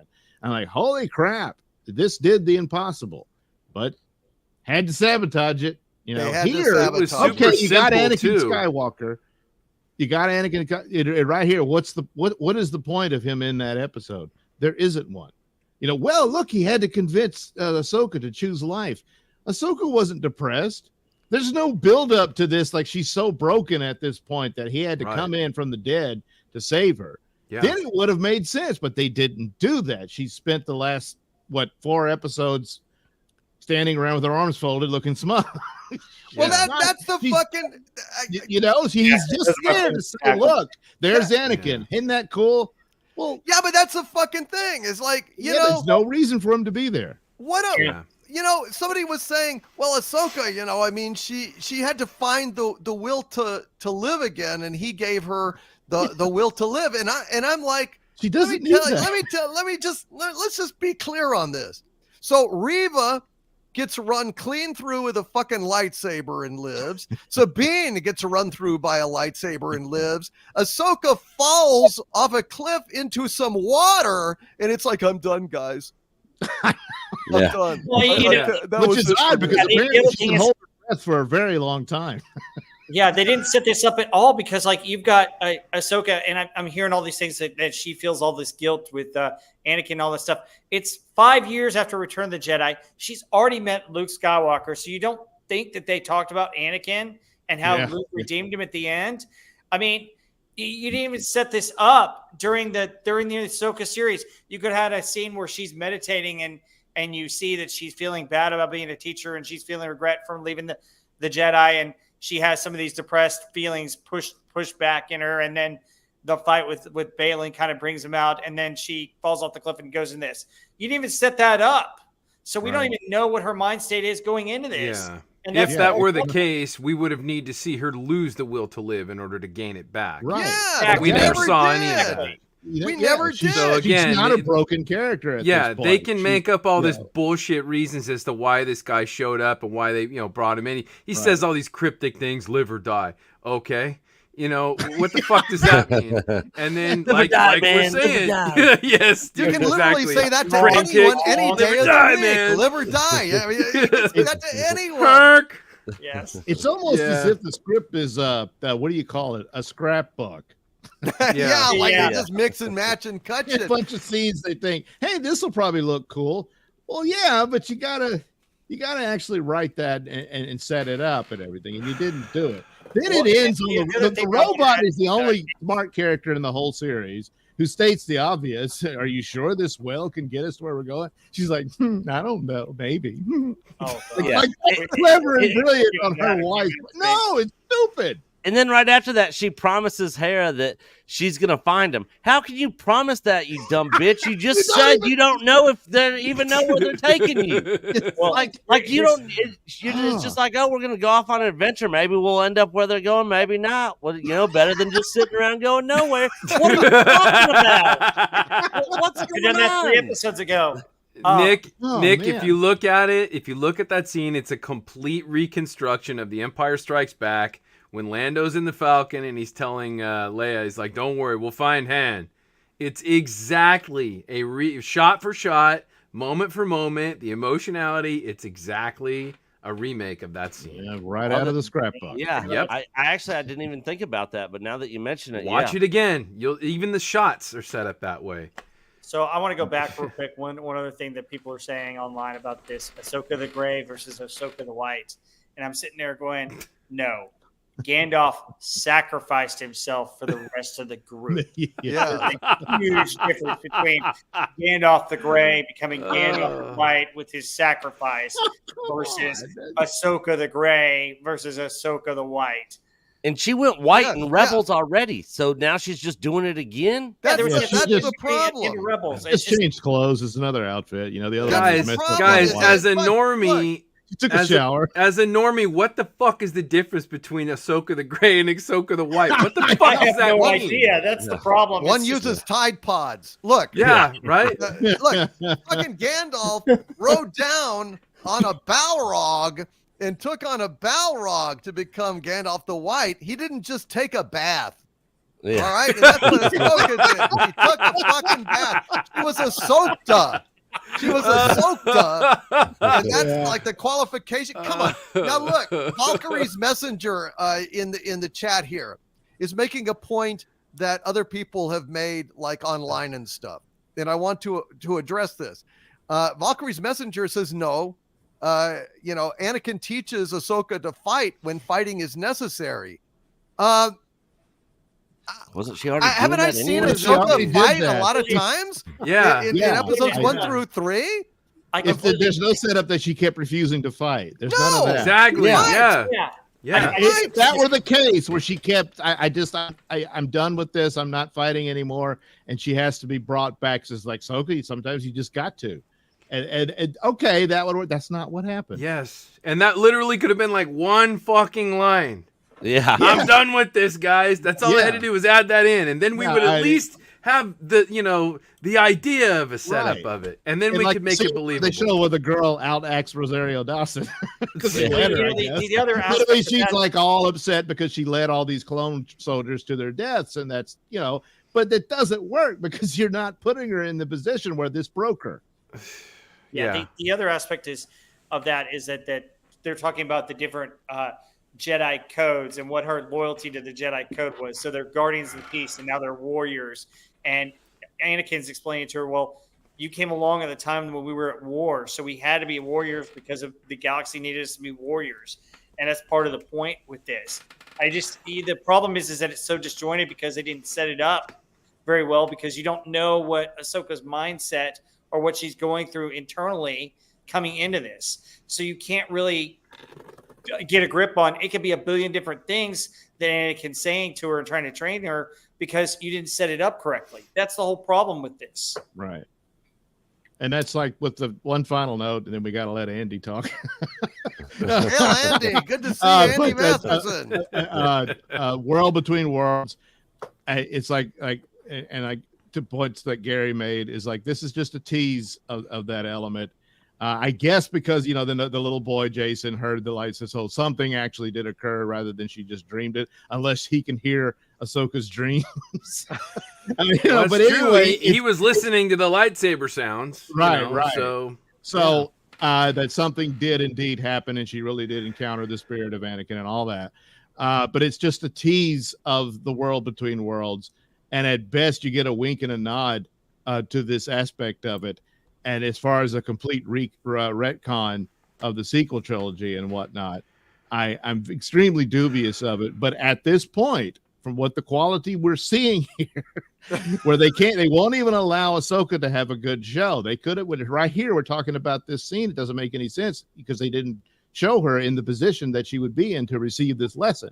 So if they can't even do that, what kind of new sequel trilogy of quality will you have? Where nothing makes sense and it's a bunch of scrapbook scenes and that sort of thing. Yeah. I don't care. I'm sorry, but I think this is long over. I sat through crap to get to this, and it's the World Between Worlds. It's like, so. Yeah. I know. And I gotta say, Ahsoka is a woka. It just really, there was one moment after all this Anakin shit, I'm looking at this thing. So you got Ahsoka out there talking to whales. You got Hera in the thing, like steering the ship. She just got off with a female senator that, Mon Mothma saying, hey, you're in trouble and stuff. Meanwhile, a new ship jumps in and guess what? It's a woman. With a woman crew, and a women crew. Yeah. And I'm just like, this is like, where's, it's like, it's a madhouse. I wish Charlton Heston would run out semi-naked and say, it's a madhouse, I bring up another point that people are talking about that's interesting, but at the same time, you're like sitting there going, wait a minute, hold on. So they said Senator Organa, probably Leia, but hey, wait a minute. It's 5 years after Jedi. Wouldn't she be married to Han Solo? Shouldn't she be Senator Solo? Oh, well, she's not taking his she's name. not taking no Oh, man's no. name. Yeah. It's Joe not Han Big. Organa. Yeah. Yeah. By the So- way, why would they send 3 starships like that to something they weren't interested in? And as far as Hera running on her own with a handful of X-Wing fighters, it's just like, well, if she ever comes back, we'll court-martial her for disobedience. Other than that, we're not going to waste the material and people to go pick her up.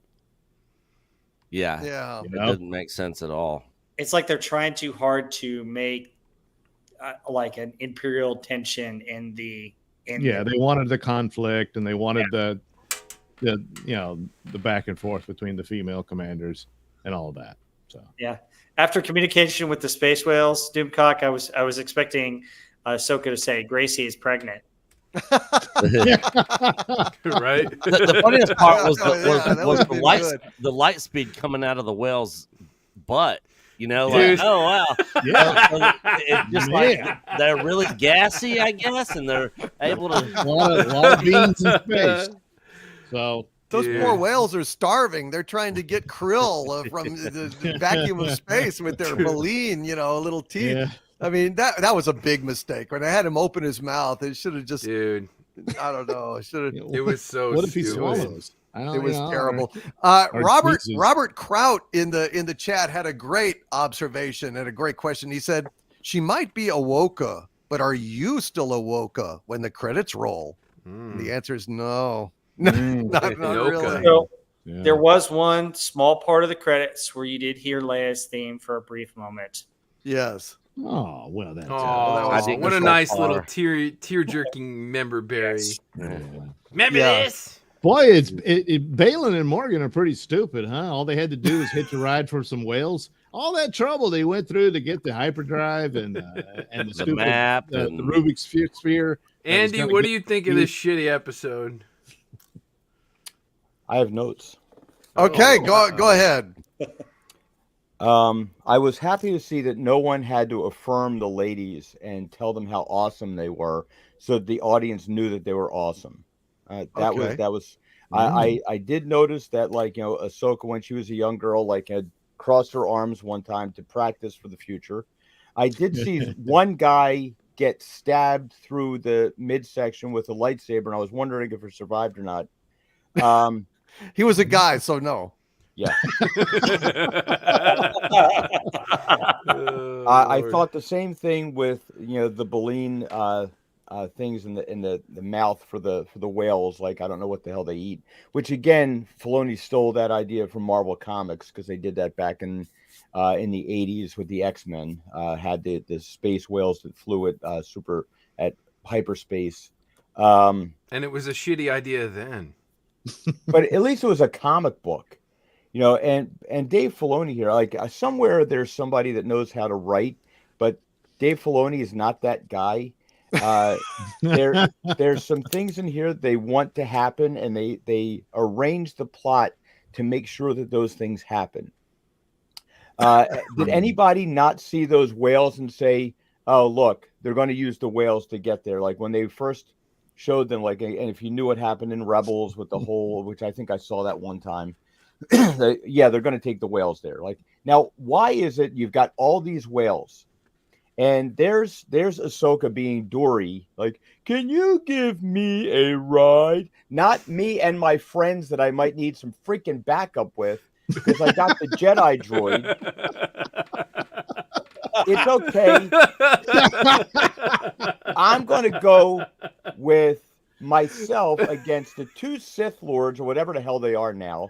Because they're not Sith Lords, because they're orange, not red. So I guess they're not all that bad yet. The Dathomir witch chick, with the Old English name, and General Thrawn. Ahsoka's going to go up against them. I mean, if only there were other whales that the other ships could have jumped into. Like, that would have been something else.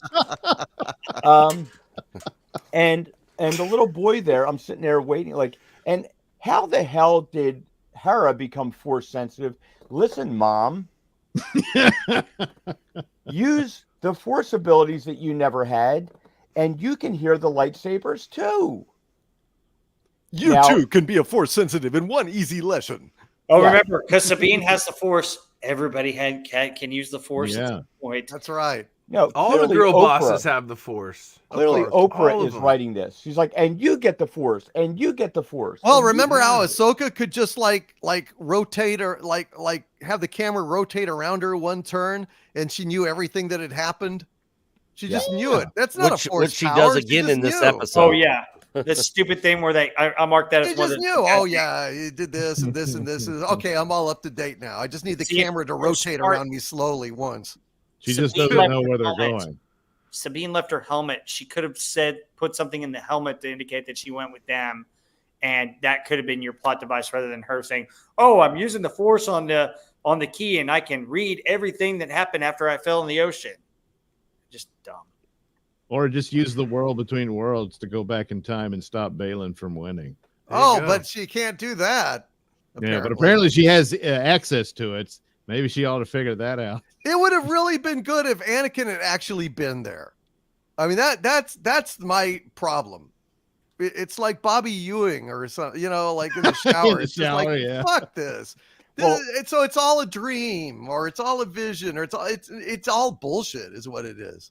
Well, see, that's the thing. Ahsoka got knocked into the living waters of this new planet that we don't know the name of. Just like in the living waters of Mandalore that what's-his-face had to wash himself in.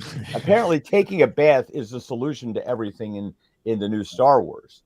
And now you have Anakin Skywalker, who was supposed to be the chosen one, Darth Vader, scourge of the galaxy, like the baddest guy that wiped out the last of the Jedi, and he loses again to Ahsoka. Oh, but Ahsoka, she's an extremely powerful Jedi because we saw it in the last Dave Filoni thing that she was in, because he made sure to tell us how powerful she was in the last one. But yet that's not supposed to take away like the thing about how Luke and Anakin were like Anakin was the chosen one, but Luke actually managed to fulfill his potential.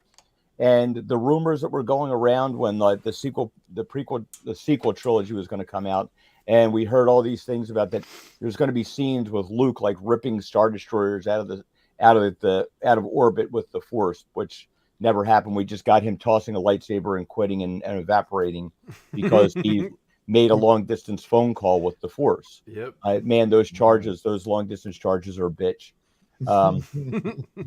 Yeah, so I was kind of bored with this even at 1.25 speed. I did have it up faster than that, but I couldn't understand some of the things that they were saying, so I had to slow it down a little bit. Clearly we're going to get like the big cliffhanger at the very end of this, like where it's going to be, gee, what's going to happen? Thrawn, everybody's going to come back to the galaxy with, now, what are they going to do with Ray Stevenson or without Ray Stevenson for that matter? Because he's the only interesting character. He's the only one that's got any kind of like that draws your attention while you're watching it. Rosario Dawson did a decent job as Ahsoka in that couple scenes in Book of Boba Fett. But there's a reason she's not an A-list actor. There's a reason she's not like, Ray Stevenson, at least he had the Punisher Warzone where he was like, he could really emote. You could feel this. And again, this might be Dave Filoni's lack of writing ability, which I noticed he's written all of these things. I don't know what to do. Cross arm scene here. That'll eat up some time.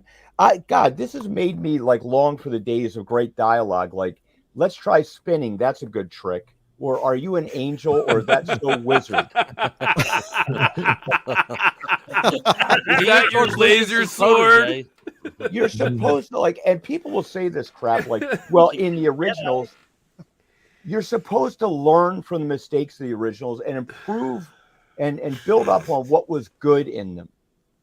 But their excuse is when something sucks, well, the dialogue always sucked in Star Wars. Well, so make it better. Yeah. That means it always has to suck from here on out. Yeah. Well, Yeah.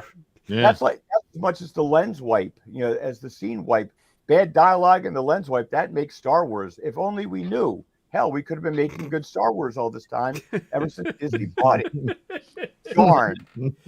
Yeah, I can't wait till next week because it's the last one. No, they got 3 more. We got 3 more. Thank you, Andy. 3 Way weeks to left. go. Way to jinx I thought it that was one. like- I thought it was only 6 too. Me too. I thought it was only 6. It's just hope springs eternal. You know what I mean? Well, I did like Lizzo there, getting her moment of glory, like flying him into hyperspace. But Oh yeah, of course, of course. but I guess they fed her Chipotle for the hyperspace. Maybe so. You know what I wish that whale had said to Ahsoka when Ahsoka asked him for a ride? I wish the whale had said, "Well, okay, but it's ass or grass." Nobody rides for free. Nobody rides for free, Ahsoka. It's ass or grass. Does anybody else think that Dave Filoni has all these Star Wars action figures, but none of them have clothes on? Yeah. He's got scissoring tentacles all over the place, man. He's like, God. Oh, I think all of his action figures have folded arms. I think that's the problem. Probably. yeah. But yeah, this is shit. and the anatomy of Ken. Yeah. Real quick. And now it's time for yoga with Ahsoka. Lightsaber pose 1. And inhale as we go to lightsaber pose 2. And exhale to arms crossed. Feel the power in that pose. Yeah, yoga. Come on, Vogue. Oh my God. I don't know, guys. It's just, to me, it was incredibly mediocre. I think you've got to have better motivation. The only thing that I can say, the only defense I can come up with for this show is, okay, maybe the subtext is that Ahsoka was depressed the whole time. And maybe that explains why she speaks so slowly. Zoloft. Yeah. She's on Zoloft. But you got to develop that. Well, you need to show her taking the Zoloft and then You talking needed to show slowly. that she was the reluctant hero and that she needed a push from her old master to get back in the action. They didn't do that. The thing This is, is the show that not only does it disrespect the lore of Star Wars and all that, it disrespects itself. Yeah. the whole thing is, when we got done watching it, I was so confused and had so many questions, and basically, Coach and I were at the same score of 6 out of 10, so below average for this episode, but of course, once we dropped our video, we saw all kinds of people coming out being like, "You guys are crazy. This is 10 out of 10." And 10 out of 10. That's fake Yeah. bullshit. Yeah. That is such bullshit. it's That's all so over fake. all over the place. And the thing is, they were saying you're so dumb. You don't even understand the episode. It was plain and simple. And it's so funny that they said that because we got about 5 or 6 different theories or opinions on what happened in the episode.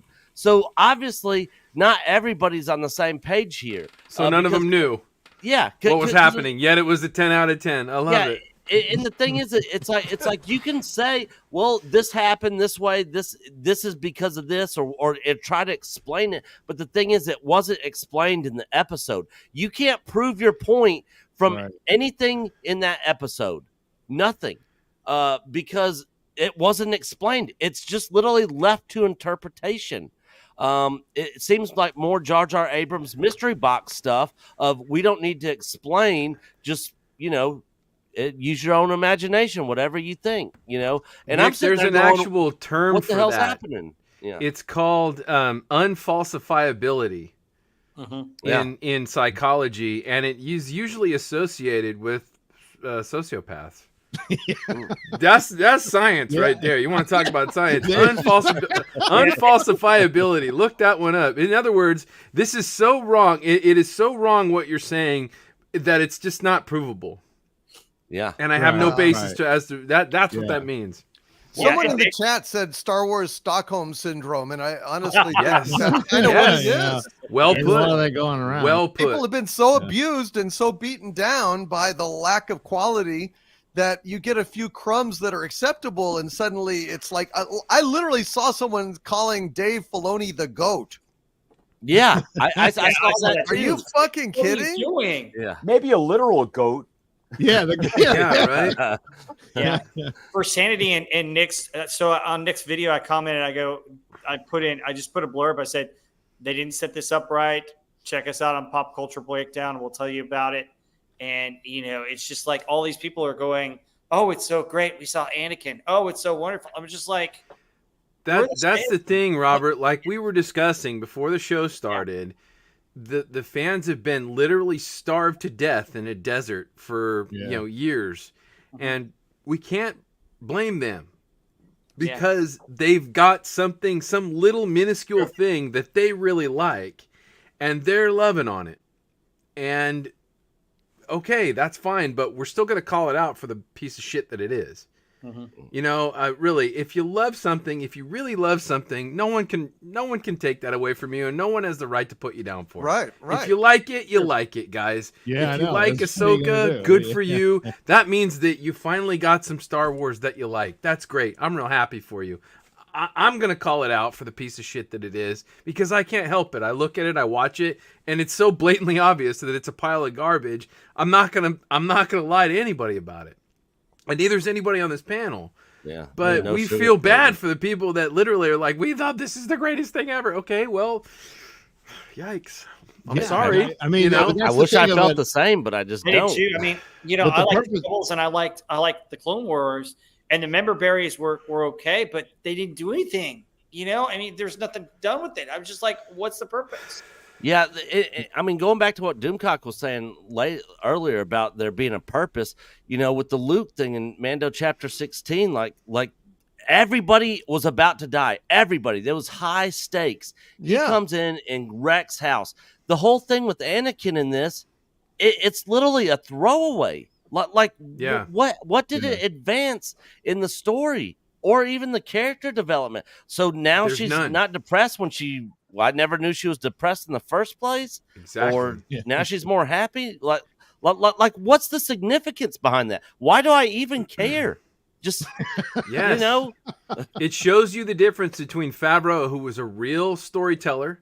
He's a craftsman. He's a filmmaker. He's got a lot of experience. He's good at what he does, and he loves Star Wars, or loved Star Wars. And Filoni's just a puppet. He just follows the motions. He's just happy to be in the position that he's in, and he doesn't really know what to do with it. But hey, I'm sure he's happy to be there.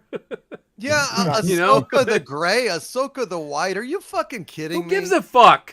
Yeah. But I mean, that's so blatantly just a ripoff. I mean, it's so blatant. It's total like ripoff. goddamn, like embarrassing.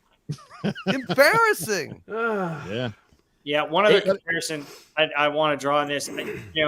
In Rebels, there's actually a scene where Ahsoka fights Darth Vader, and that had better stakes, more meaning, and was 10 times better than Anakin and Ahsoka in this episode. Yeah. And here we are, 5 episodes in. We only got 3 episodes left. What have we gotten in this first 5 episodes? A MacGuffin map that doesn't actually mean shit because you can just communicate with space whales and just hitch a ride with them. It's like a jumbled mess. Like what have we gotten? Well, what is the show even about? They're talking about Thrawn and all that. We only got 3 episodes left, so obviously we're not going to get much of him. And she's not taking anybody with her, so it's not like there's going to be a big, huge battle or anything like that over there. What's there to look forward to moving forward with this? I bet Ahsoka's going to sneak into Thrawn's ship and turn off the tractor beam. I'm kind of hoping that there's going to be space whalers like giant harpoons. Yeah, Thrawn's waiting for he's got fucking the Star Destroyers, and you got like a guy. You got an old Imperial guy, with an eye patch and a pipe, and he's like, "Arr, there they be." There she blows. There Thrawn. she blows. Call me Ishmael. That would be fucking great. It's Nichols. Commander Ahab. Yeah. But as long as they're great. going to continue with this fill in the blank script, where's my paycheck? Where I just have to make it up that the Where we week have and to, not admit this, since it's not going to be on the show, So I think this whole thing is Star Wars Mad Libs. Like they're just yeah, that's what it is. Yeah. It's like they can't come up with any actual conflicts, any actual character stuff. Every episode, there's a kind of meaningless dogfight, or there's a meaningless lightsaber fight, or both. And that's the action. There's nothing inventive. It's just like paint by the numbers, and we come. It's kind of like a porn thing. It's like, and now the plumber takes off his pants and goes into the bedroom with the lady, and next week it'll be, and the electrician takes off his pants and he goes into the bedroom Well, with come the on, lady. let's not insult porn like that. Yeah, Well, at least porn is structured and there's something happening. Yeah, And there's always a There's a climax. So payoff. come on. There's a payoff. Yeah, You there know? is Way better action than we've gotten in this show so far. Right? And, Yeah. and emotionality for sure, Yes. tentacle scissoring. Yeah. Although they don't have lightsabers, they have heavy sabers, man. Yeah, right. Yeah, heavy. I never sabers. saw any lady folding her arms in a porn, so Her legs sometimes, but it's But this was supposed to be the big thing where we were gonna get finally get a retcon of the sequels, and it was gonna be this big huge event. They even had it in the theaters. Just think how pissed the people are that went to the theaters. Oh my god! If I went to a theater to see this shit, no. Holy shit! Good guys- Lord. I Did thought you guys- this was going to change everything. This episode. I mean, that's what That's what they it were did saying, nothing. and that didn't change anything except we know that whales, only, you got nobody rides for free. Did you guys see Pablo Hidalgo chimed in? No, did he? Jesus, who Yeah. cares? Okay, He this will. What did he say? What did this idiot say? He said something about oh, look, guys, you're going to retcon the whole sequel trilogy. And I can't find it because, his tweets are protected. But He's a chicken shit. yeah, somebody said it today that he put out some kind of comment about this. Like, oh, look, it's the world between worlds. We're really going to retcon the sequel trilogy now. You know what? For you to sit there on your high horse, you little spicy little dwarf there, on your hobby horse outside the supermarket. What success has Star Wars had? You may have worked on it when it was its heyday, but you have pioneered, you have steered that ship into the friggin' ground, and you're going to sit there and gloat like you've got a friggin' win? The best thing you could do would be to take everything that Disney has made with Star Wars and say, never mind, just kidding. Because you can't point to anything that has produced money. I've said this for a long time. I used to work for a company that was the largest supermarket company in the world, and they thought they were untouchable. They thought that they were too big to fail. They thought they could do anything they want, and people would just come to them because of their name. And they screwed it up, and then they went bankrupt, and now they're gone. It was the Atlantic and Pacific Tea Company, and they used to make money all kinds of different ways. Like, instead of putting it through the register, they would get it through the back door, slotting allowances and warehousing and selling space on the shelves and things like that, making all this kind of revenue through the back door, just like they're not making the money through the ticket prices, but they're trying to get ESG money, but it runs out. And Disney's going to run into the same friggin' thing. And is that what you see with all the merchandising? I'm a guy that sits down and sculpts these little heads and things like that and makes all these things. Well, you'd have to pay somebody to sit down with a whole team of people, decide what they're going to do. They produce all this stuff that doesn't sell. Guess what? That's also money you've lost. Yep. So when you start adding up all of the money and the potential money that Disney has lost, it is astronomical. And for 100%. Pablo Hidalgo to sit there with an attitude like, oh, guess what? we're going to keep our sequel trilogy. Good. And Disney will become bankrupt and somebody else will come along and buy it for pennies on the dollar. That's what they do, Andy. Yeah. They double down. When they've failed, they'll double down on the insulting party. You know what I Yep. mean? They'll And just Pablo Hidalgo should have been let go after making fun of Star Wars fans, especially Star Wars Theory after the Luke thing. I mean, you know, what corporation allows their employees to do that to fans? Well, you Disney. guys said this. You guys Disney said Disney, this a earlier. woke corporation does. Yes, exactly. Yeah, you guys said this earlier. Like, it's you had the first thing with Gina Carano was like, a fan favorite. Everybody loved her. What do? They fire her. Yeah. Then they bring Luke back. All right, and like you have this big moment with Luke, and then what do? You all right? Send Grogu back with the Mandalorian, and Luke's just somewhere else again. Like the two things that could have really saved Star Wars, and they did the complete opposite. It's like writing a book on what not to do. Mm-hmm. Yeah, there was so pathetic. much potential after that chapter, Mando chapter yeah. 16. Everybody was hyped up and like, okay, this is actually cool. This actually was fun to watch. Like, I love this moment, and then everybody's thinking and speculating what were those rumors about a Luke show coming out and all that, and then the world between worlds and stuff, all those rumors were fresh on people's mind, and it was looking like they were moving in that direction. And then it's just crumbled apart, and it's just like Dave was seduced by the dark side of the Kennedy, and that's what it is. Yeah. That's what it is. He's Yeah. gone over. He's absolutely gone over. He's abandoned Filoni, Favreau, I mean, and he's he's got his little Star Wars movie. God help us, because I mean, these episodes reveal he can't direct worth a shit. No, Filoni's KK 2.0. I've always said that. where is John Favreau? He's like one I don't foot know. out the door. Just I think out, he's huh? basically Probably yeah, I don't gone, know. unfortunately. I mean, He's Filoni's checked out. TK's clown. I mean, Fuck. it's just, That sucks. and I don't know. I mean, you could let KK's contract run out, and then what? I don't know if it gets any better. I'm sorry. I wish there was a glimmer of hope, but I don't have any glimmer of No. hope. Nah. Well, I've got even less hope, because I've got a really, really disturbing report from my Hollywood spies about where this show is heading, and I will probably post that this Friday, maybe Friday or Sunday. I've been working on it a while. It's even worse than you can imagine. So Mm. yeah, it really is. Wow. I'm just saying, I'll be putting that out. I don't know. I've been sitting. I've had it finished for a while. I'm sitting on it. I don't know. It's just so awful that it's like I don't even want to.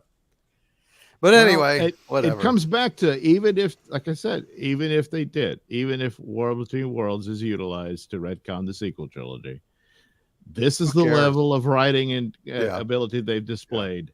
It won't. No, it can't be done. So No. If it had been Favreau, if it had Right, been, yes. the level of Mando, chapter, season 2, last, chapter 16, then that might be worth a go. Yeah. But this shit is tepid. This ship, it really is. I mean, I do think that Disney Star Wars does aspire to mediocrity and fails mostly to rise to that level. And who needs mediocrity? Yeah. Shit. So anybody else have anything to say before we move on to some more super chats and get on to something good? Nope. All right, let's go ahead and do some super chats then, by God.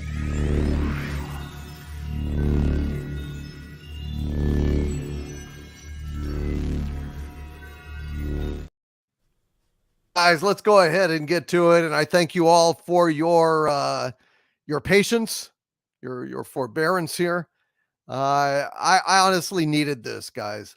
I needed this pretty badly, because I was feeling pretty depressed after this episode of Ahsoka.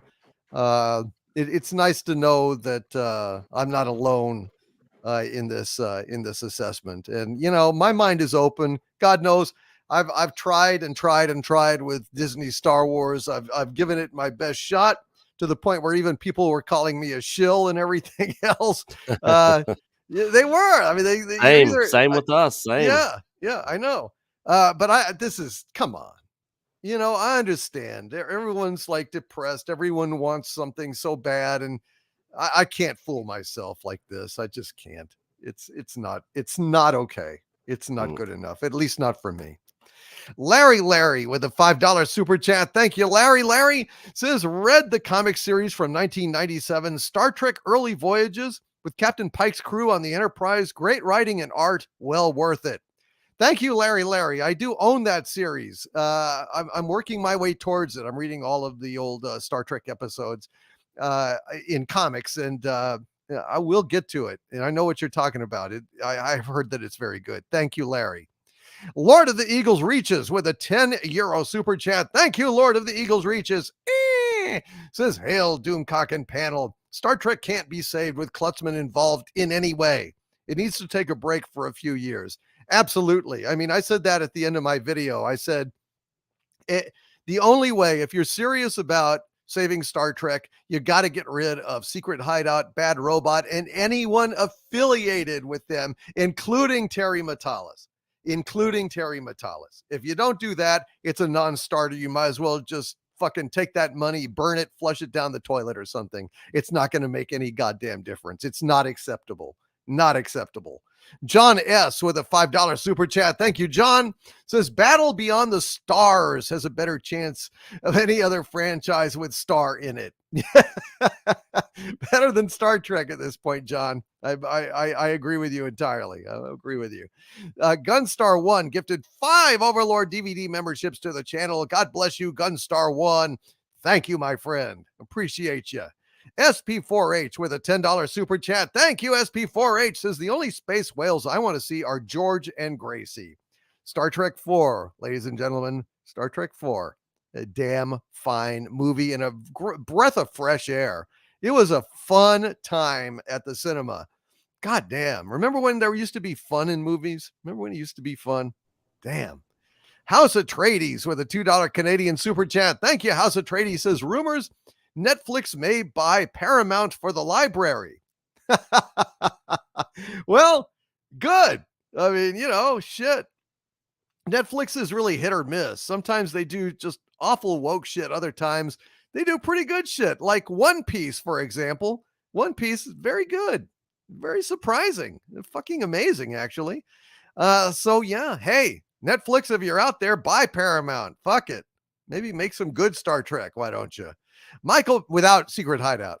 Michael Beacom has been a Dumentide of mine for 13 months now. Thank you, Michael. Says, if Ahsoka didn't have bad writing, it would have no writing at all.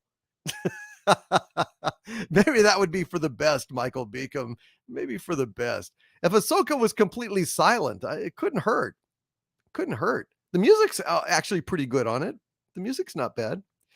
Angry Yeti TV with a $5 super chat. Thank you, Angry One. Says, Filoni is probably somewhere sucking on a ruined Johnson and telling him he did a Star Wars. Ahsoka is still the best show I'll never watch.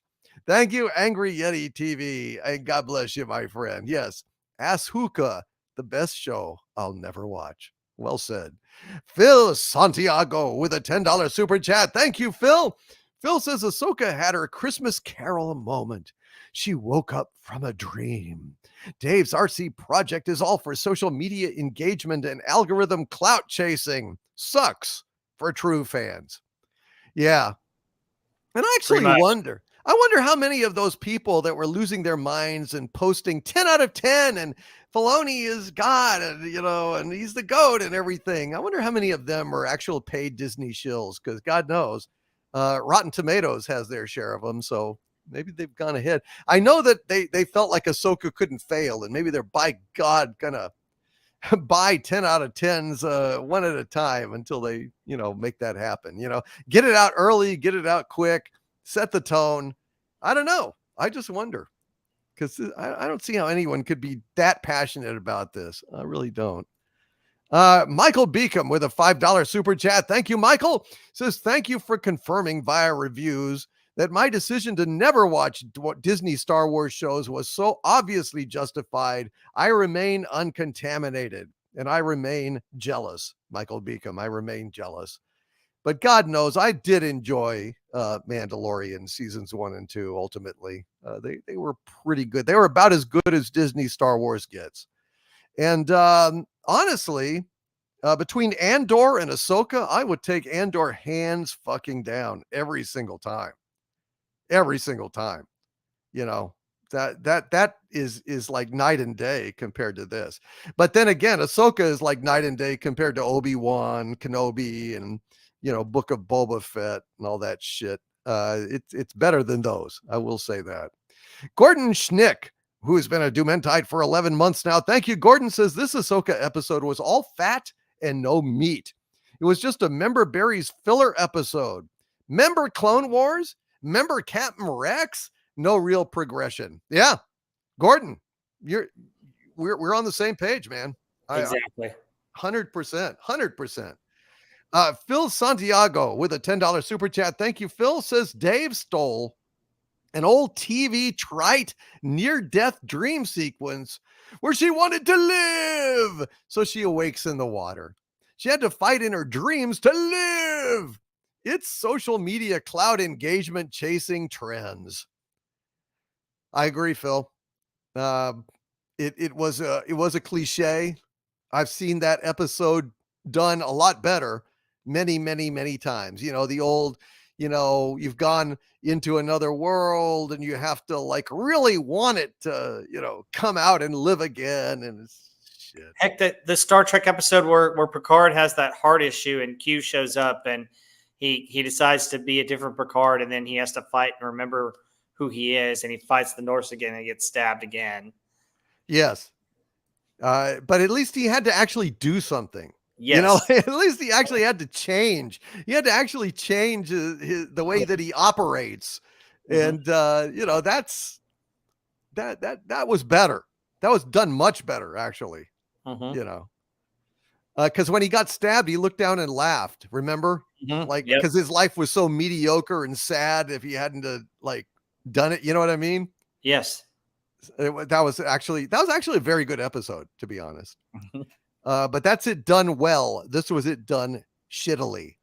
X with a $4.99 super chat. Thank you. X says Brightside. They didn't reinforce the sequels. Maybe now that KK's on the way out, we'll see it used more ambitiously. This was written under her. I think this was written up her ass, frankly, X, but I don't have any proof of that. This was. Well, you still got all the stuff going on with the Republic where, oh, you can't do this or we're not going to investigate that, and that still gives me vibes of the stupid stuff that comes in the sequel trilogy. So, God, I know, man, I know it. Sigvaldison with a $10 super chat. Thank you, Sigvaldison. Says, I pledge my loyalty to the madness-inducing whispers that emanate from its tentacled visage, and I embrace the chaos and entropy that Harvey Cthulhu brings. Free the Eldritch God, Overlord Doomcock. Yeah, let me out, why don't you? Because you're a maniac that'll destroy the universe. You say that like it's a bad thing. Yeah, maybe. May not be such a bad thing after this shit. Thank you, Sigvaldison. Mr. House Party 6 with a $10 super chat. Thank you, brother. Says to keep the party going. Thank you, everyone on the panel. Thank you, Mr. House Party 6. I hope that you're enjoying yourself tonight. We certainly are. Getting this off of our chest makes me feel better. Dango Knight with a $10 super chat. Thank you, Dango. Says, I'm thinking the ending of Ahsoka is the ending we got in Rebels. That's the feeling I'm getting. We got Ahsoka the White now. Would not be surprised if that's how Dave wanted to connect his shows. Maybe. I mean, Jesus, I don't know. Maybe his strategy is to bore us to the point where we all fall asleep and dream up a better ending, each of us for ourselves. Wow. Talk about mix and match your own adventure. Put everyone to sleep and they dream the ending. Ha! That's interesting. Michael Beacom with a $5 super chat. Thank you. Michael says, all this talk of space whales makes me think Filoni is ripping off Pinocchio in outer space. Is there a Pinocchio in outer space? I think he just means Pinocchio in outer space. I think there might have actually been something like, like a spin-off, Pinocchio in outer space. It's ringing familiar to me. But maybe I'm wrong. Maybe I just dreamed that when I, fell asleep in this episode. Solid Gamer 1998, who's been a Dumentide of mine for 21 months now. Thank you, Solid Gamer. Says, what do you think of Angry Joe fighting Shadiversity? Shadiversity? I don't know. I haven't paid any attention. I skip YouTube drama. I don't pay attention to it. Angry Joe fighting Shadversity. Okay, whatever. Good luck to both of them. I don't really think about it. Yeah, stay out of that bullshit. Yeah, I don't know anything about it. Angry Yeti TV with a $5 super chat. Thank you, Angry One. Says, prediction, Ahsoka will kill Thrawn in the final episode. Super easy, barely an inconvenience. Thrawn will be but a stepping stone. Well, I don't think he would dare do that. I mean, he actually wants to do his heir to the empire bullshit, right? So, I mean, no. Thrawn's got incredible plot armor, second only to Ahsoka. There's no way that they're going to kill. Because then where's Dave's movie, right? Dave wants to do his fucking movie. I don't think so, Angry Yeti TV. It's possible, but I would be extremely surprised. Female talent card. Well, yeah, maybe. TLJ Screwjob with two $5 super chats in a row. Thank you very much, TLJ Screwjob. And TLJ Screwjob says, so how was Luke in Mando season 2 good? What about that screamed Luke to you guys? Did he even ask why all these imps and Mandos / Baby Yoda were out there? I mean, I'm playing devil's advocate here. I haven't seen any Mando seasons or any D+ shows because it all leads to green sea monster milk. No, I mean, that's wise. That's wise. Yeah. Well, it was incredibly well constructed. I mean, it was a beautiful build up to the episode. And then the episode itself was constructed like a taut movie where every single aspect of it mattered. The conversations were interesting. The fights had big stakes to them. And Luke Skywalker, finally, we got to see Luke Skywalker as a mature Jedi Master like we always wanted. That's why it was so good. Don't you guys agree, or am I missing? Yes. Yeah. Yes. And remember, It felt like a little slice of old Star Wars. That's what was so great about it. And it wasn't, I hate to downplay a moment. It wasn't the great, wonderful thing we were all, aspiring to when we heard that Disney was doing Star Wars, but it was just actually a pretty good moment compared to all the other bullshit that we had received. And it was well written. It was well executed. It was done properly. Yeah, I remember the episode before was they went to that planet where Grogu was able to reach out to the Force to call Luke. Because Ahsoka told him to go there and a Jedi would come to sense your presence. And then Grogu got captured by the bad guys. And they were part of what they were doing on that ship was rescuing Grogu and getting, going against Moff Gideon. So they did tie together well. The other aspect of that story is just how they showed Luke coming in. You see flashes of him with the saber and everything and the angles and the shots. It was great. It was fantastic. It was incredible. And when I saw that X-Wing pull up, just when things were about to really go tits up completely, I saw that X-Wing pull up and I thought, okay, well, here comes Ahsoka. I thought it was Ahsoka. And, and they're not showing the face of this Jedi, but then I see a green lightsaber and I'm like, my heart skipped a beat. And then I was seeing this and I started hearing the music and I was like, no, this can't be. Are you in the hand? And I couldn't find. And then when that door opened, there was Luke standing there with R2. It was like one of the most moving moments of the past 20 years of pop culture. It was fucking brilliant. And these stupid fucking miserable pieces of shit, had it in their hand and pissed it away for ESG and KK and, you know, the Forces female. They can take their goddamn Star Wars and shove it right up their fucking asses. And anybody that's falling for this shit now, you will loathe yourself later. Please, please back away. This is not going well, folks. This is not going well. How many times can they trot out a member berry of this magnitude? They can't. They're running out of them. They're running out of them. We already had, you know, Obi-Wan Kenobi, right? McGregor. We had, Neeson, you know, Qui-Gon at the end of that. Now we've had Anakin. What the fuck else can they do? Well, maybe somehow Palpatine will mysteriously return. I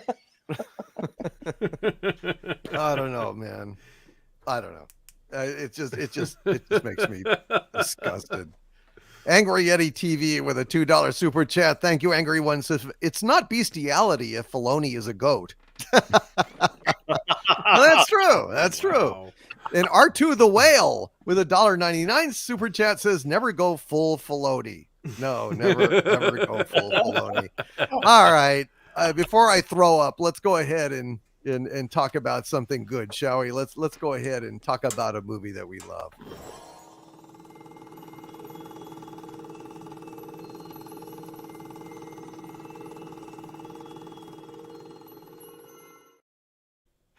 All right, guys. The movie that we love this week is one of the best Clint Eastwood non-westerns ever made.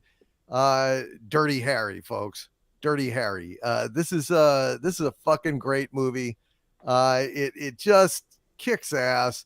There's a lot to it, in actual fact, that I think we're gonna find out tonight. Thanks to Gary Ambrosia. But this was a controversial movie at the time of its release because, the message was going against kind of the liberal message of the day. And it pissed a lot of people off, rubbed a lot of people the wrong way. And that makes it kind of even better, in my opinion. Gary, tell us a little bit about what you've learned about Dirty Harry. All right. That's good. Dirty Harry, the gritty, violent, and awesome crime story that pits San Francisco detective Harry Callahan against the serial killer known as Scorpio. Produced on a $4 million budget and bringing in $36 million in the box office during its initial run, the film launched a 5-movie franchise spanning 18 years in production and over $200 million in the box office returns up to 1989. In its earlier stages, the film was meant to be a TV movie of the week airing on ABC. Originally considered for the role of Harry Callahan were Burt Lancaster, John Wayne, and Robert Mitchum. George C. Scott was offered the role but turned it down due to the extremely violent nature of the film. Steve McQueen was also offered the role but turned it down to star in Bullet. After consideration, ABC sold the rights to the film to Warner Brothers due to the impossibility of producing and airing such a violent film on the small screen. An early advertisement put out by Warner Brothers for the film appeared in Variety in 1970, announcing Irvin Kershner as the director and Frank Sinatra as cast in the role of Callahan. Changing directors and stars yet again. Paul Newman was offered the role, however recommended instead Clint Eastwood, who had just wrapped up his directorial debut with Play Misty for Me. If you look closely in the finished film, the theater marquee behind Callahan during the bank robbery scene is playing Play Misty for Me. Eastwood also performs all of his own stunts in the film, including the rescue of the jumper from a San Francisco high-rise, and jumping onto a moving school bus that crashes through a metal fence. Wow. He did all that stuff himself. Damn. After Eastwood had officially been cast in the role of Callahan, he brought on his friend Don Siegel to direct and his company Malpaso to produce the movie. The two had worked together on several films, one with Eastwood in the director's chair and Siegel playing the bartender. That was Play Misty for Me. Seattle was first considered by Eastwood and Siegel as the location for the film. San Francisco was chosen due to it being the birthplace of Eastwood and its location of the Zodiac's chosen killing fields. The city became a character of itself, with many beautiful wide shots and central landmark locations used in the film. The character of Harry Callahan has become the archetype of virtually every on-screen cop. Although many a cinema enthusiast has pondered the deeper meaning of the character, Eastwood insists that there was no majorly deep influence or political statement that inspired Callahan, other than he was dimly frustrated with the failure of the law to protect the innocent and decided to practice justice rather than enforce policy. Also appearing in the film are John Vernon, who was cast in the role of Dean Wormer in Animal House because of John Landis greatly admiring his role as the mayor in this film. No shit. Yeah. Albert Popwell as the bank robber, who was a friend of Eastwood's and fellow jazz enthusiast and appeared in 4 out of the 5 Dirty Harry films. Wow. And Rini Santori, who went on to have a huge career in film and television, known for his role as Poppy on Seinfeld. That was his partner. I'll be damned. Dean Wormer was also Mr. Big in Shaft, wasn't he? It was I'm Gonna Get You, Sucker. I'm Gonna Get You. Okay. Yeah, close. The guy that plays the bank robber, the Albert Popwell, I gots to know that guy. Yeah, that guy He was played great. 4 different roles in the first 4 Dirty Harry films. He played a pimp in the second one. He played, I can't remember who he played in The Enforcer, but he played, I think he played like a fellow. Big Ed Mustafa. Okay. And he played I think he played like a fellow cop or something, or a buddy of Callahan's in the 4th one in Sudden Impact. See, So now this reinforces why Dirty Harry is right, because this guy got out of jail 3 or 4 times and always assuming a new identity and continuing his criminal actions in all the series. That's what it is. There you go. Let's see. Scorpio was highly influenced by the Zodiac Killer, the real-life serial killer, and his exploits in San Francisco during the late 1960s. The character was changed when Malpaso took over production of the film. The current version, at the time, the current up-to-date version before they changed it, was killing rich people who had committed crimes and was felt to be too sympathetic to the audience. The novelization of the movie offers insight to Scorpio, his real name being Charles Davis, who was institutionalized in Massachusetts for murdering his own grandparents and used astrology to pick his victims. I didn't know he had a name. I thought that was kind of cool. Another major change was that Scorpio met his demise with Harry and his .44 Magnum, the character originally being killed by a U.S. Marine sniper. Originally cast as Scorpio during the Sinatra incarnation of the film was real-life war hero Audie Murphy. Sadly, Murphy died in a plane crash, and this casting was no longer possible. Eastwood hired Andy Robinson for the role after seeing him in a play. Robinson was terrified of guns, which aided his nervous behavior in the scenes, and he had to attend proper firearms training to complete his work. Robinson's performance was so convincing, the actor endured many obscene calls and death threats after the film's release and never truly escaped his typecasting thereafter. Many critics upset that the character of Scorpio was a negative depiction of hippies and homosexuals, whereas Callahan was a stereotypical fascist cop. However, given the nature that Scorpio wears a very, very clean paratrooper issue boots, and each of his firearms happened to be World War II Axis Powers weapons, first a Japanese Arisaka paratrooper rifle, second a German MP40 machine pistol, and third a Walther P38 pistol, and the fact that he chooses his victims because of the color of their skin and sexual preference, one might say Scorpio is the true fascist of the film, hiding behind his peace sign belt buckle and playing the victim by hiring a man to beat him up and blame Callahan for the assault, as you can see in that slide right there. Right. The original script for the film was entitled Dead Right and took place in New York City. The Smith & Wesson .44 Magnum was originally a firearm designed for hunting. John Milius, an uncredited writer of the second draft of the script, claims that this inspired a line of dialogue from an early draft of the film. You really want to go hunting? Then get your badge. Milius also indicates that Harry is the type of guy who has nothing, a lousy apartment, a fridge full of beer and rotten produce, and a couple of worn-out suits. All he has is the hunt. Milius went on to write the screenplay for Dirty Harry's sequel, Magnum Force. Possibly the largest contribution by Milius to the script is Harry's speech to the bank robber. He wrote that. That's a great script. That's a great scene. Yeah. Yeah. My last note, the film was banned in Finland twice over a period of 2 years, causing a legal battle between Malpaso and the Finnish government. It was finally allowed to be released in 1973, 2 years after its release, with 3 minutes cut from the film. The movie made such an impact in the Philippines, however, that the National Police Force used it in training their recruits. There you go, guys. That was what I could dig up on old Dirty Harry. God damn. Don't go commit crime in the Philippines because oh my gosh, you'll be in trouble. I've been there a couple of times, and straight up when you're landing, right before you land, they give you the customs form, and it says in big red bold letters at the bottom of this really short customs form, it says warning, death to drug traffickers. Period. They find you, you got drugs on you, boom, you're done. They toss you in the jungle. That's it. Straight up, man. Yeah. Holy shit. Well, this go. This is a great, fantastic movie. Andy Robinson is just, man, this guy is scary. I don't think any of the villains in the other films really, added up to him.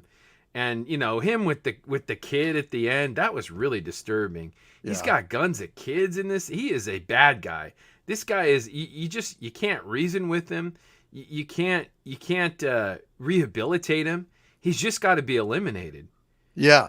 And that's what this movie's really all about.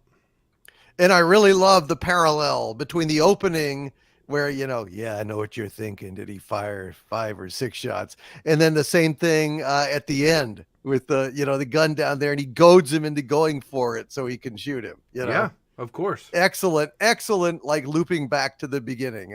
Wonderful script construction there by a professional writer or writers, right? God, actual writers, they make such a big difference, don't they? I know. Michael Beacom saying in the chat, I left out one little guest appearance role. I guess Suzanne Summers was one of Scorpio's victims in the swimming pool. I thought that she was one of the victims in the second one. That's what I thought too. Okay, and she was topless, wasn't she? She was topless. Yeah, she was. So she's a victim in the second one, Michael, not this one. But he is correct. She was in that film. You did leave out one cameo, Gary. That was William L. Peterson from CSI. He was the judge that threw out the when he coerced Scorpio's confession. Who's William L. Peterson? He was in Manhunter. Yeah, Manhunter. To Live and Die in L.A. Wait a second. You're saying that William Peterson from CSI is in this film? Yeah, he's the judge. He must have been like 10 years old. That's what it says. That's impossible. Well, I don't know. We'll look it up later, but. All right, fair enough. Yeah. Let's see. Robert, what do you think about this movie? Oh, great movie. So I finally got to see, I've seen bits and pieces, and I've always caught this movie either at the beginning and I've had to go do something else or the end, and I've never been able to see it all the way through. So I finally got to see it all the way through last night. And yes, highly recommend this movie. Great movie. The opening shot where he's going after the girl, you're like, oh my goodness. And how it's shot with the angles is just amazing. I mean, this film is not only a good story, but it's well shot, and the cameras are really well placed. The cutting and editing is fantastic in this movie from a technical standpoint. But I think this movie is a masterpiece, a classic.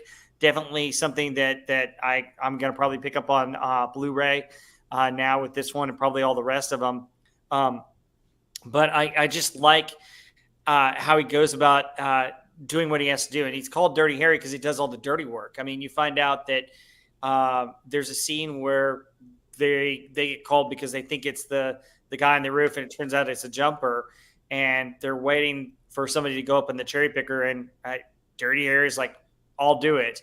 And that scene's great because he's talking to this jumper, and he's telling him, well, hey, this other guy splattered himself, so if you do me a favor, give me your wallet so I can identify you. So when you splatter yourself, because all the pieces, and the guy's just getting madder and madder at him. And at first he says he's going to puke, and Dirty Harry's like, well, if you puke, you're going to puke all over these people, so don't do that. But this guy gets so mad at him, he leaps at him and grabs onto the thing, and that's how he saves him by just making him mad. And it's a great scene. It's hilarious. I like how he tracks down the killer. And with the whole bag thing, there's a scene. Basically, the killer wants $200,000, and eventually they decide that, hey, they're going to give it to him, and Harry's the bad bag man. And what they set up, which you don't see Filoni doing, is he takes the knife and he tapes it to his ankle. Yeah. Okay. And they pay it off later on because he stabs the bad guy in the leg, and the bad guy has a big time limp the rest of the way through. And they're actually able to find the bad guy by tracking down a hospital that he went to have his leg sewed up at. That's called plotting and planning your movie and good writing, because you set up something and then it pays off. So I love that. I kind of was angry when Scorpio got off. I'm like, he's killed like 3 or 4 people. He's kidnapped somebody else and killed them. How do you not, that was frustrating, but I love how they finally come to the realization that he has to be dealt with, and Dirty Harry's the only one to do it. And he jumps on the bus, and then it goes through that mining factory, and it's so awesome. This movie's great. It's fantastic. This bad guy is one of the most psycho bad guys in any movie I've ever seen. I mean, you don't necessarily know all of his motivations, but the way he just chooses victims, and then he kidnaps kids on the bus, and then the kid at the end, you're just like, oh my gosh, please kill this guy. And Harry does it. I was going to say some of the great lines are at the beginning. There's the scene in the mayor's office where he's saying, no, Harry, I want you to show some restraint. Don't go killing the guy. He's like, well, that guy was going to rape that girl. Well, how do you know? Well, when the lady's running away from a naked guy holding a butcher knife with a heart on, I kind of figure that he's going to rape her. I was just like, oh my gosh. So you had that line, and then the do you feel lucky punk at the beginning and at the end. So this movie is fantastic. Go, if you haven't seen it, go see it. And of course, if you can find it on DVD for your own media, please do that too. And John Kowal in the chat says Andrew Robinson's son was the kid he uses as a shield at the end of the movie. I don't know if that's true or not. I didn't know that. That could be true. That's cool. Might be. That's pretty cool. Nick, what do you think of Dirty Harry? Absolutely love this movie. This is one of the ones I grew up on. This and a lot of Charles Bronson films, from back in the day. My dad was totally into films like that, so of course I watched a lot of them with him. When they'd come on TV, or if he rented them or whatever.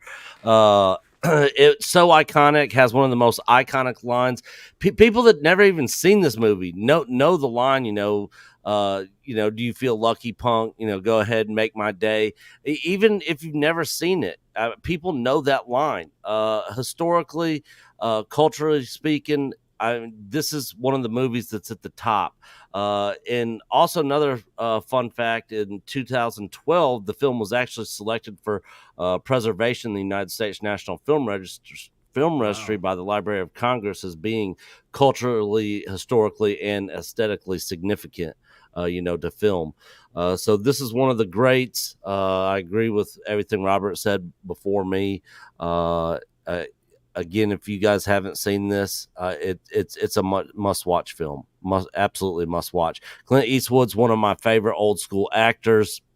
Luckily, we still have him around today. Who knows for how much longer, but he was great back in the day. All his Westerns, these films, just a great actor all the way around. And he's a man. He is a man's man. Clint Eastwood is, and these movies show that as well. So absolutely love it. Great film. Yeah, I would definitely say that opening scene with the, bank robber and the, 5 or Yeah. 6 bullets is one of the greatest scenes in movie history. Yep. I mean, that's a great monologue. I forgot to mention to you guys that scene was not actually shot in San Francisco.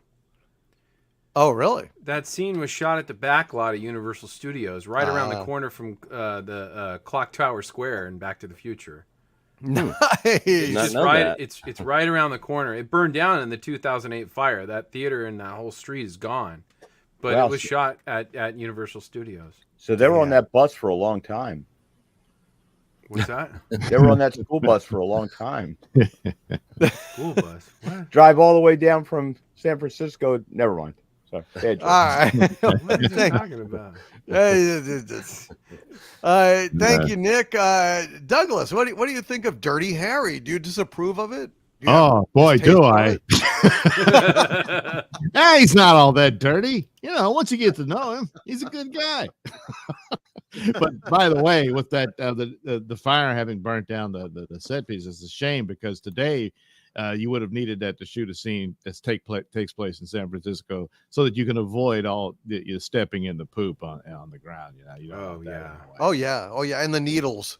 Yes, yeah, the combination could prove quite. That's not a joke, guys. No, it's not. It's not a joke, guys. I'm 2 hours from there. Yeah, I'm supposed to send some guys there in November. I will not be doing it. I know. Remember when it was a joke, but it turns out those jokes were prophecy.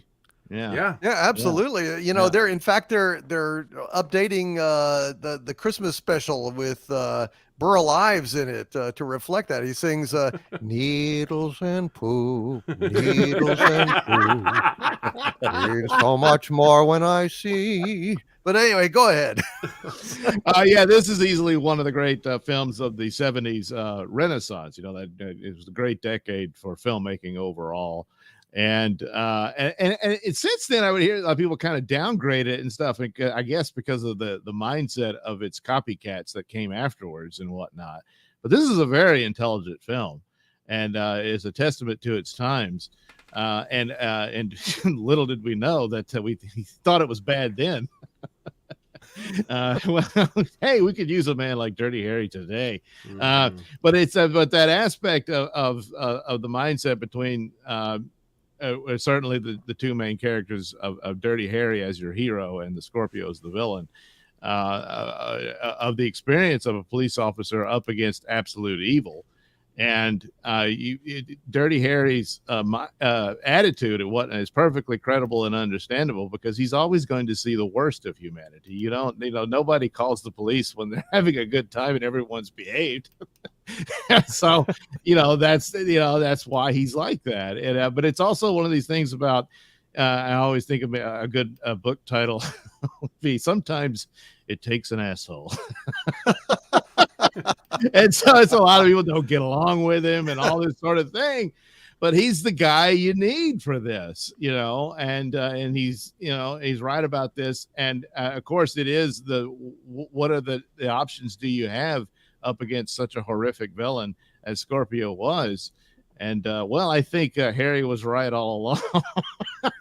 How you deal with something like that? But it's also very much of a tale of how easy it was for Scorpio to manipulate, the emotional response or what have you to the political situations and stuff like that. This was all made and everything tailor-made for him to continue his acts, and you can see that in real life, or you can play the system and you use it to your advantage and all that. And that's exactly what he did. And that's the lesson there, back and forth. And ultimately, sometimes you need an asshole to come in and take care of this monster, because that's what he had become. It's all he was ever going to be. There's no saving this guy, and all that. And, you're better off. Why should the family members of the victims of this guy have to be taxed to pay to feed this guy while he's in prison? It comes to that point. And another thing, just in the comic book world, I think this is easily one of the influences over what became the back and forth between Batman and the Joker, that kind of thing. Although I think Dirty Harry has the better solution. Yeah.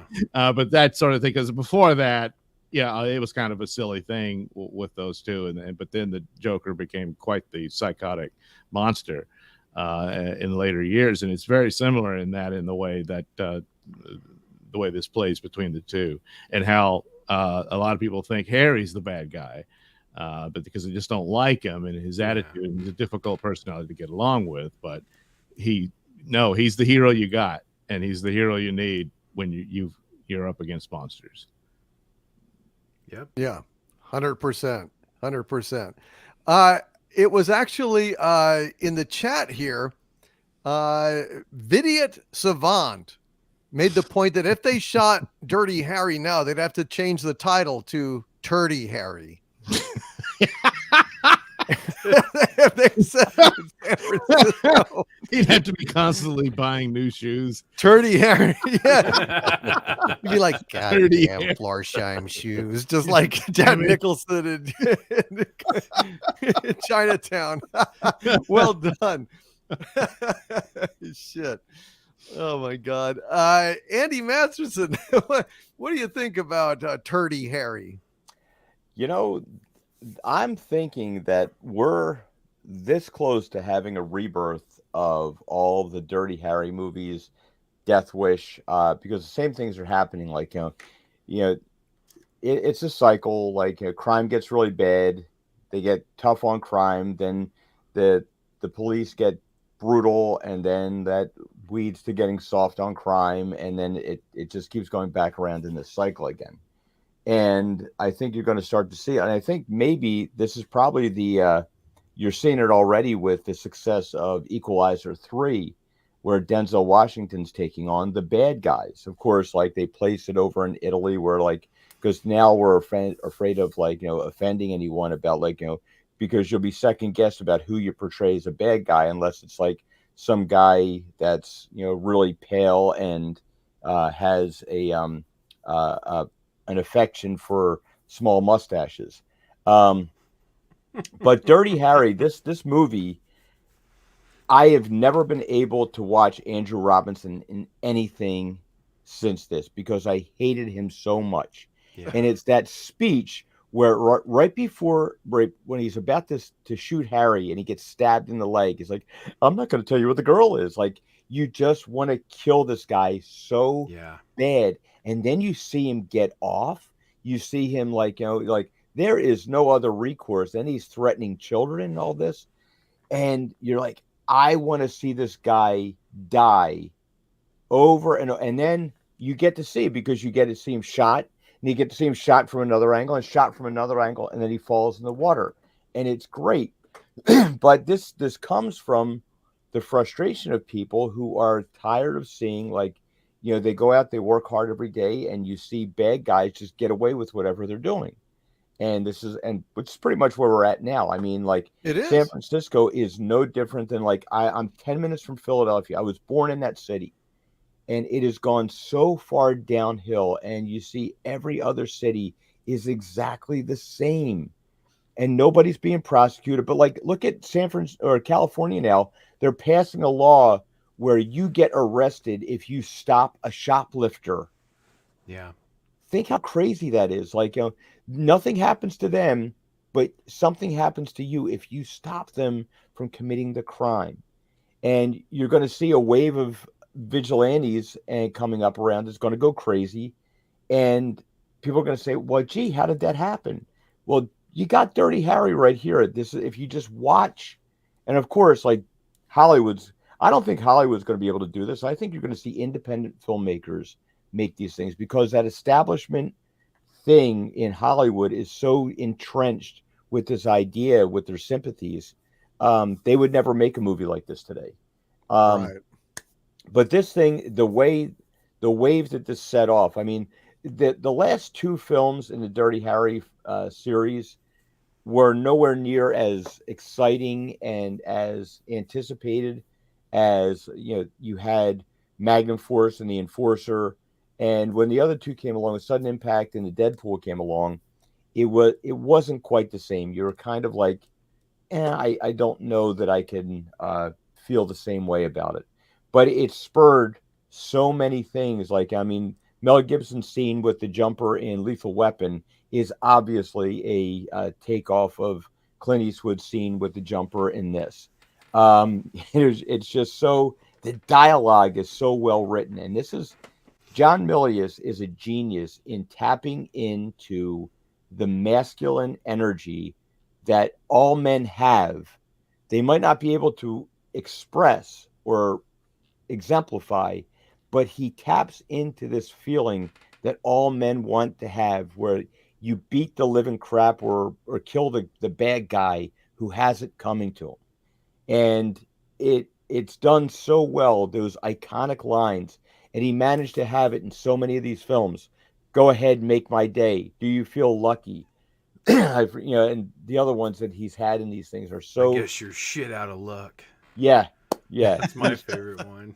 And I like Sudden Impact, Andy. I don't know if it's been a while since you saw that one, but I like it. I think it's really good because Eastwood directed that one, and it's got I like the story about the woman who was literally had to sit and watch her sister get raped after being raped, take revenge on these guys, and he basically, he lets her go. It's like that guy is so he's so disgusting looking. Like, get the bitch, and like you're splitting the teeth. And he's all nasty looking and shit like that. He's like, you can't. Every single villain in this, you can't wait to see die. Yeah. And what was really interesting though is like in Magnum Force. I know I'm getting off topic here. Magnum Force, two of the bad cops became iconic cops in the 70s. Yeah. From their show, you had David Soul in Starsky and Hutch, and you had Robert Urich in SWAT. Yeah. Because everybody, like, they just be, oh, look, these guys are really good in cop roles. Mm-hmm. And but this thing set off such a wave. Like, there was everybody that you talked to knew the Dirty Harry lines, and they saw this thing, and it was so cathartic because it makes you feel like it takes the powerless person and it makes you feel empowered, and it makes you feel vindicated that, like, there's some hope left for justice and things like that. And like Gary pointed out with this, it's not necessarily the law, but it's just.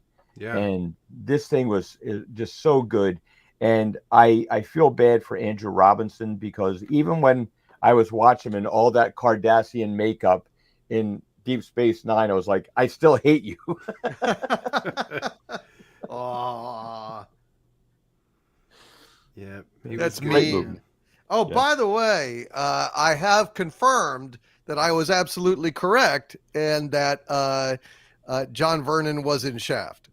So it wasn't like I'm going to get you, Ahsoka. It was also in Shaft. Oh, so I was correct. I'm okay. He's been in everything, so it was a safe bet. Hashtag Doomcock was right again. That's right, damn it. It's like, I'm not crazy. But I went and looked, and indeed, 1970. And there is, in fact, Pinocchio in space. Oh, there is. So a space whale in Pinocchio in space. I'll be damned. So anyway, Andy, any final thoughts on Dirty Harry? Or if you have not seen Dirty Harry, you have an obligation to go turn in your U.S. citizenship, and yes, and get the fuck out of our country, damn it. Yeah, that's right. Yeah, pinko communistical person, American pricks. There's a reason this has cultural significance, because it really exemplifies, like, the quintessential American spirit of, like, we want justice. And it's funny because, like, you watch all these, when you're watching this, the dialogue today in this would never ever get past the censors. Oh, yeah, no. Oh, you're watching this. Yeah. There is like there's a lot of no words in here that you are not allowed to say. But like Gary pointed out, like, the bad guy is the one who's classifying people in this way, and Dirty Harry is the guy who, like, he takes him out because he's the bad guy. And it's like you see all this stuff going on there, but this is like, go and revisit this stuff, because, like, it's like they say, those who don't know history are doomed to repeat it. This movie came out for a reason. This movie was created for a reason, and it was so popular for a reason. and you will see these cycles repeat themselves. So watch it, learn from it, and understand what the environment was around it that made this thing so popular, because this would not have become popular if people weren't feeling that kind of frustration.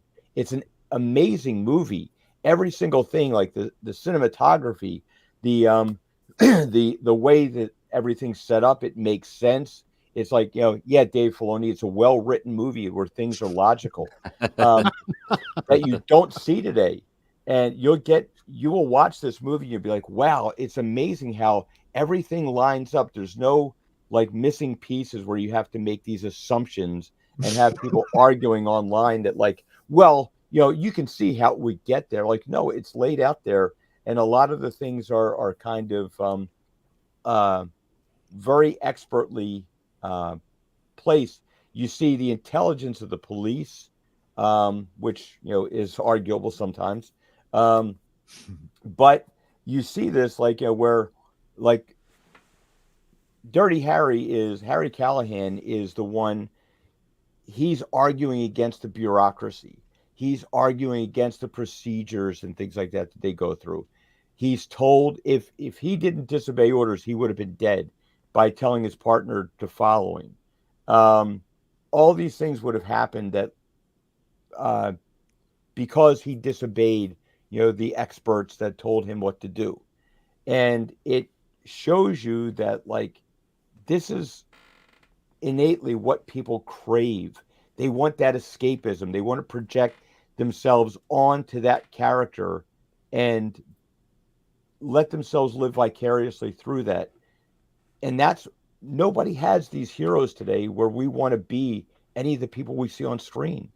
They're kind of mousy and slimy and we see it now with some of the actresses, Jenna Ortega and a couple of the other ones that are saying, what's her name? Emily Blunt. They don't want to play a strong female character because they know it's going to be bland and worthless. But this is a movie that you really want to watch to see what good cinema is. Well, I don't know, Andy. The other day I dumped some Orange Crush on my fucking head and crossed my arms. I was trying to be, I don't know. I wanted to be a strong whammon too. Put a couple of pantyhose on your head and stuff. Yeah, stuffed with fucking socks and so you can do cartwheels in space. Oh yeah. Yeah. But it didn't work. It didn't work. I didn't talk slow enough. That was my brain flaw. There you go. All right, let's go ahead and get to these last super chats, shall we?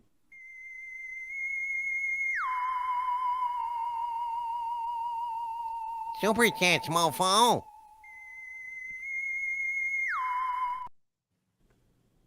All right, we got some good super chats here, some pretty funny ones coming up. TLJ Screwjob, been a Dominion of mine for 12 months now. Thank you, TLJ. Says, but screw Disney Star Wars. I'll stick with 1, 2, 3, 4, 5, 6. Yep, there are only 6 Star Wars movies. The rest are bullshit. That's all you need. Dan Crane has been a Dumentine of mine for 23 months. Thank you, Dan. He says, hail my Lord Doomcock. Hashtag Doomcock was right. Thank you, Dan Crane. You're damn right. Doomcock was right. Don't you forget it, brother. Thank you, Dan. God bless you, brother. Thank you for keeping that flame alive. Fat Laba with a £2 super chat. Thank you, Fat Laba. Says, space jizz and floating whales.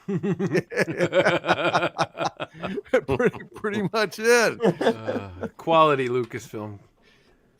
You put Ahsoka in, you take Ahsoka out, you put Ahsoka in, and you spray her all about. Oh my God. Thank you, Fat Laba. And Troy Neenan with a $5 Australian super chat. Thank you, Troy.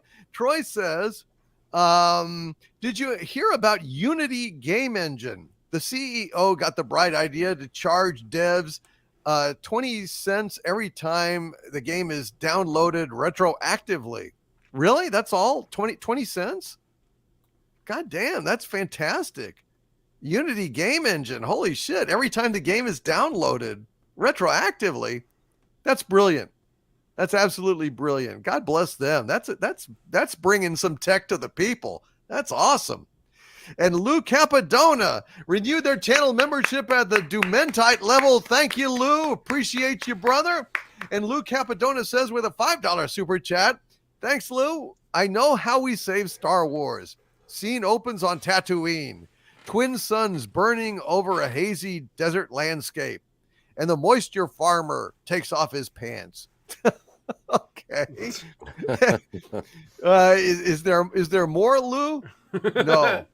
That's I hope it. not. He takes off his pants and that's it. Well, that's like a twin suns and a moon. So it kind of goes well. Nicely done, Luke. Twin suns and a full moon tonight. Moisture. And when they bend over, there's a black hole. So it's all science fiction. I love it. Moisture. It all leads to scissoring. Oh God! Thank you, Lou Capadona. Lou's amazing. He wrote a song parody that was great for Friday Night Frolics, and he set us up here on this amazing rant. Thank you, Lou Capadona. You are inspired, sir. Susan Dolan, who's been a Dominion of mine for 36 months now. Thank you, Susan. Says, you think with all the plagiarism in Star Wars and just a horrified emoji and then a laugh emoji. I know.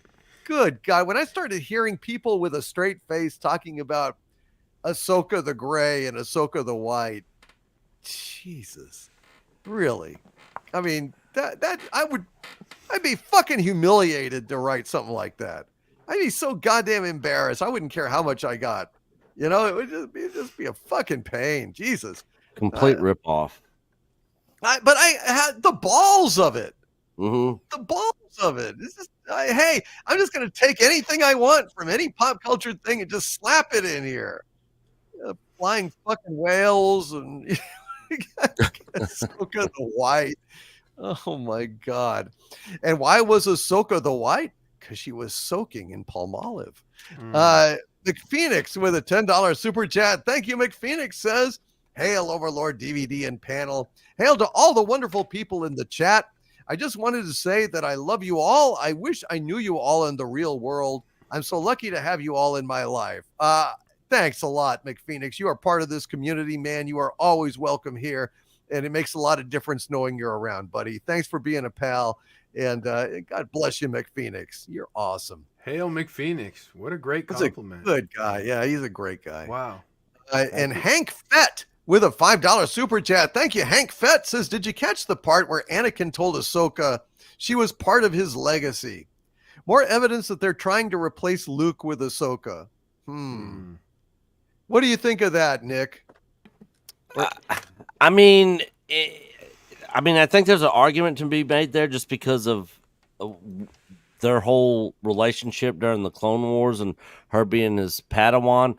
But she left, and then he turned to Darth Vader, and they had nothing to do with each other other than when he was supposed to kill her before she was yanked into the world between worlds and saved by Dave Filoni. So, I mean, to say that, you know, she's like his part of his like living legacy or his legacy or whatever, I think it's a little bit of a stretch personally. Yeah, I mean, he never chopped her hand off, and it's just not serious. You know, you're not family till you chop their hand off. You know what I mean? Yeah, exactly. Yeah, I agree also. And you know, the other thing is apparently there was a cut scene that they cut out of this one where she was fighting him, and it was Mustafar, and she was kind of taking Kenobi's place. And I'm so glad they cut that scene out of there. Yeah. Jesus, Yeah, I heard that'd about be that too. fucking awful. Evan Peterson with a $2 super chat. Thank you. Evan says, Dirty Harry is a Western, a modern Western. Yeah, I think you can make a case for that. You know, you got the sheriff going out there. He's a rootin' tootin' sheriff. He's going to shoot up some fuckers. Yeah, no, I think you're right. I think it is kind of a Western to some extent. Has a 6-shooter with him. Yeah. Damn right. Believes in frontier justice. Yeah. 100%. Paula Veter Gamer with a $10 super chat. Thank you, Paula Veter. Says, hail Doomcock chat and panel. I was at work today when it hit me. Star Wars in Another Galaxy will be used for the ideas listed on the Star Wars High Republic wish list from 3 years ago. Thoughts? Yeah, 100%. 100%. And even worse, but I will be putting out that video soon, but trust me, the story that my Hollywood spies have told me is horrifying. So get ready for that video, folks. Get ready for that video. Big Dave K with a $2 super chat. Thank you, Dave. Says, remember the country song based on Dirty Harry? No, I don't. I don't either. Are you kidding, Big Dave K? Eastbound and down, shooting up those bad guys. Is that what you're talking about? I don't know, Big Dave K. I really don't know. What was the song? Tell us in the chat, man. Wouldn't be Convoy. TLJ Screwjob with a $5 super chat. Thank you, TLJ Screwjob. Says, I watched through all 5 Dirty Harry movies over 2 days a few months ago. Is it just me, or were 4 and 5 not as good? Not bad, but missed something for me. Yeah, I think that's probably about right. I mean, the first 3 are definitely, better. I think 4 is still pretty. I don't know. What do y'all think? He's about right. I think that 4 is a solid movie. I think mainly because Eastwood took over and he got deep with the direction and the story. The 5th one's, it's just it's a little thin. I never really liked the 3rd one. I just never really got into it. The first and 2nd one are definitely my favorites. I'll be damned. I think Magnum Force is incredible. Yeah. In the chat, they're saying the song was called "Make My Day." It came out right when Sudden Impact did. Wow, I had no idea. Make My Day. I know he sang a couple of country songs. Yeah. He did one for Bronco Billy. Yeah, and I think it was also in Any Which Way You Can, or Every Which Way But Loose. Yeah. He did one of them in that too. Yeah. He did a couple of them. He sang a number of songs in Paint Your Wagon, which is a musical with Lee Marvin. That's right. Lee Marvin was hilarious in that fucking movie. God, it's a shame that Clint Eastwood's vocal career had to be completely overshadowed by Chuck Norris doing Walker Texas Ranger theme. Did he really? Well, you ever hear Chuck Norris sing the Walker Texas Ranger theme? No. Oh my God, it's awful. Oh, okay. The eyes of a ranger are upon you. That's pretty much how it goes. Really? Yeah. Yes. Yeah, it's Oh God. It's too awful. You can't even make a Chuck Norris joke out of it. Oh, I think Well, it is a Chuck Norris joke. I guess. probably just killed myself by doing that. But yeah. I'm gonna You better be shut up about Chuck is going to show up on the panel and whip the fuck out of all of us through the internet. That's right. No, you don't like my singing, huh? The internet is a series of pipes, and he can squeeze through pipes. We know this. So Chuck Norris, the only person Harvey Cthulhu fears. Yeah. Right. Him and Maury Povich. Yes, exactly. He really scared of Maury Povich. VintageGamer.com with a $5 super chat. Thank you, Vintage Gamer. It says, fun, useless facts. In the Dirty Harry NES game, eating hot dogs gives health. Only NES game where a composer gets credit in the game on the box and in the manual. Wow. I didn't even know there was a Dirty Harry NES game. Yeah, it's called The War on Drugs. It was, I'll be damn. Wow. But that's funny that he eats a hot dog to get energy. That's pretty cool. That it is. Because I thought that was an interesting choice in the beginning of the movie. He's actually eating a hot dog, and the bell goes off, and he's got half the thing in his mouth, and he's walking outside. And if you watch closely, when he pulls out the Magnum, and he's like, "Halt!" When he says that, you see a bunch of like hot dog bun fly out of his mouth, and he's like in the middle of chewing it. And he finishes after he shoots the car. You know, he's still finishing the dog after that, which I thought was fucking hysterical. Oh Christ! How about the pants? He's worried about the pants costing $29. Yeah, he got sprayed with the shotgun flak. Yeah, that's right. This is good. Daytime Number of the Beast with a $5 super chat. Thank you, Daytime Number of the Beast. Harkening back to Frank Sinatra. Frank Sinatra's Dirty Harry, he came up with this. It would be punk, Do you feel lucky tonight? It would be just like that. I mean, punk, do you feel lucky tonight? That would be great, man. Turn it into a fucking funny. musical. Thank you, Daytime Number of the Beast. Very clever, sir. Very clever. McPhoenix gifted 2 Overlord DVD memberships to this channel. Thank you so much, McPhoenix. God bless you, sir. Very generous of you. We got 14 new members tonight. That's great. Don Lewis with $1.99 super chat. Thank you, Don. Says your thoughts on Rotten Tomatoes taking bribes. No duh. I knew the whole. I mean, is there anybody What that a didn't shocker. know that? But yeah, did anyone seriously not realize that Rotten Tomatoes was a completely corrupt and bullshit site? I'm serious. Did anyone not know that? You know, way back in the day, it used to be a joke site, and then it became all of a sudden, I don't know how, I don't think anybody knows how, the literal industry standard to have your movie compared to. You know, like, oh boy, if Rotten Tomatoes says it's good, you know it's a good film. I don't know how the hell that happened. It was a joke. It started out as a legitimate joke. That's crazy. Yeah. I'm shocked to find out there's gambling going on here. Yeah. Also, when you could actually write on it the actual comments and really tell somebody what your opinion was about the film without it getting censored or hidden or removed. Right. And all the goddamn shenanigans they did with Captain Marvel. Yeah. Yeah, watching shit like dislikes like vanish and then come back and diminish, and comments being yanked in real time. It was a complete shit show. Rotten Tomatoes is a crock of shit. Don't pay any attention to it. Seriously. So do you think this might hurt the Marvels? I did see on Twitter today that they're saying that the Marvels has the lowest audience scored of any Marvel release so far. Big shout. Wow, lower than the Eternals? Yeah. And it's supposed to be the shortest one lengthwise of any Marvel movie also. Well, there's females. So. It's the only plus it has going for it right there, you know? Yeah, no, that's the best part about it. You know? Women are Critics emasculating, say- so of course the length is going to be shortened. Critics say not as long as other Marvel movies. Thumbs up.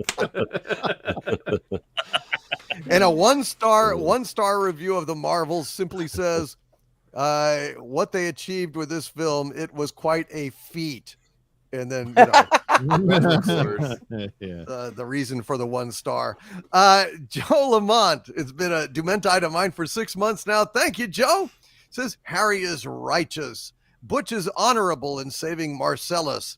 William defends is the exasperated American pushed over the line. I am the bad guy. Aren't you talking about falling down? Falling down. Yeah. That was a good movie. Defense. Yeah. That was a good. Michael Douglas was fantastic in that movie. Yeah. I haven't seen that in forever. Kirk Douglas always told his son that was the best acting role he ever had. It was the best role he ever did. That's another one we ought to do. Yeah, That's a good. Who directed that? Was it Joel Schumacher? It was Joel Schumacher. What the fuck went wrong with that guy? I don't know, man. Just bat nipples and bat Mastercards, yeah. Bat skates popping out when you click your fucking heels together. Jesus. Dude, I'll take that. The bat Mastercard was ridiculous. Don't leave the bat cave without it. Oh god.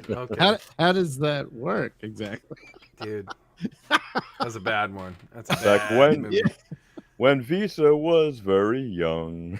That MasterCard. Yeah, that's what I was thinking. Exactly, Andy. They called it Bat MasterCard.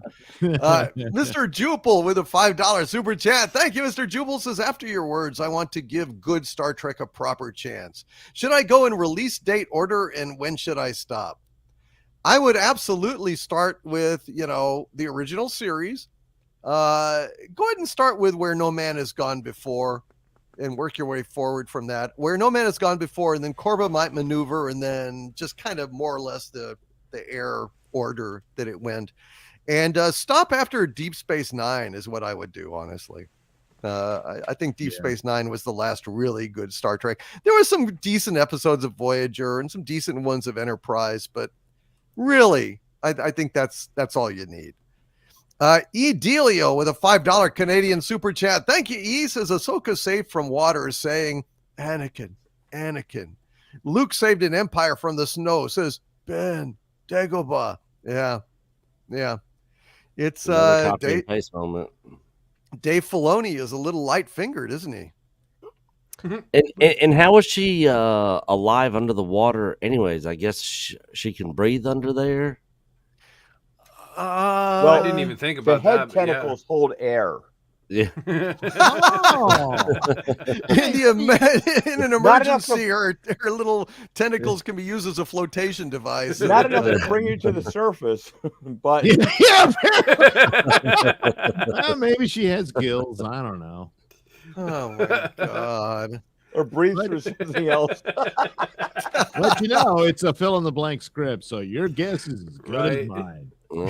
fucking Filoni's in the writing room and he's like, if she's underwater that long, do you think she could tuck her head between her legs and suck on her own farts? to survive for a little longer, Just to survive for a few minutes so I don't have to hear about this on the internet. And it's taken us this long to even discuss that aspect of the show. Right? Yeah, that takes a little time. Oh, I can't wait for the people to cry. Like, oh, you people are just so petty about, look at those details. Like, how does she not breathe underwater? Right. Sorry, we're such pricks. Sexist pricks, too. Yeah, right. Oh, yeah, definitely. It goes without If saying. it was a man underwater, you would totally accept that he could sit there. No, I for wouldn't. 30 minutes. If we could hold our breath, yeah. I wouldn't actually. I would be exactly the same way.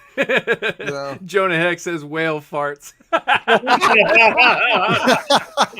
Well, a whale fart will take you to another galaxy.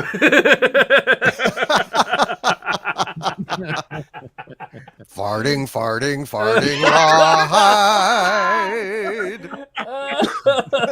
It's raw because it's farting so much. I guess eating space krill gives you like light speed. Yeah, right. Yeah. Maybe she's like Leslie Nielsen. I can hold my breath a long time. I've been swimming in raw sewage. I love it. Oh God. The farts is strong with this one, says Spaceship Vampire. Thank you. Roadhog 1167 with $1.99 super chat. Thank you, Roadhog. Says the song is Make My Day by T.G. Shepherd. All right. Fair enough. Thank you, Roadhog 1167. I didn't know you were a musicologist, sir. And he also says he's been a channel member of mine for 7 months. And he says, and Lee Majors also sang The Unknown Stuntman. Yeah. Right. Yeah. Fall Guy, right? Yeah. That was a cool good show. That was a good show. I love the Fall Guy. Yeah, that was cool. great. I love that. Had the remote control car. Yeah, I did too, man. Yeah. I had Tonka truck. Yeah, that was cool. Yeah, That was great, a great show. theme song to open up the show. Oh, love it. It was a lot of fun, but he shouldn't have sang in the Bionic Woman, in $6 Million Man. You remember when he fell in love with Jamie? Yeah, He sings that horrible song or the montage, Jamie, I'm a lover you. oh man. That makes me feel really old. You guys are talking about the toys from that, and I'm just thinking about Heather Thomas. Hey, Marky Post was pretty hot in the Fall Guy. yeah, I was in elementary school and I was checking her out and like, man, she's hot. So Oh yeah. Fuck yes. Wow. Ambush Bob gifted an Overlord DVD membership to this channel. Thank you so much, Ambush Bob. We got 15 new members, folks. 15 new members. Right. And Mr. Jupel with a $5 super chat again. Thank you, Mr. Jupel. Says, don't worry, Harvey. I found the button. Oh boy! What do I do next? I don't push it. Only possible problem is I don't know if you have the same matching coat. Oh, you prick! You prick! Not a coat button. You goddamn fuck you! Uh-oh. Mr. Jupel, you pissed him. You're on his shit list now, buddy. You're on his shit list. Oh boy. Craig Road with a $10 super chat and a first-time super chat. Thank you, Craig. Craig says, how does the creator look amazing on an $80 million budget? What is this creator movie? I'm vaguely familiar with it. What is this creator movie? So this is the Gareth Edwards movie that he did for a little over 80 million. Did his production costs were like bare minimum. And it looks like a $250, budget production. Wow. It's a sci-fi film, and it looks really interesting. Wow. So I mean, it's definitely a movie I'm looking forward to checking out for sure. I mean, who knows if it's any good or not, but it looks interesting enough to get me out of the house and to the theater to see it. Yeah. Hey, maybe it'll be another Joker, Yeah. Could be. Who knows? But it's It looks- just it looks interesting. it's testament to the fact that the bloated budgets of these movies is at this point fraud and probably even theft. Because if you know what you're doing, you can do a whole lot with very little money, and it will look fantastic if you know what you're doing. Yep. Well, son of a bitch. Thanks for the heads up about the creator. I appreciate that. And thank you for the honor of that first super chat, brother. Hail to Craig Road. And God bless you, Craig. Thank you so much, man. I really appreciate that. Hail, Craig.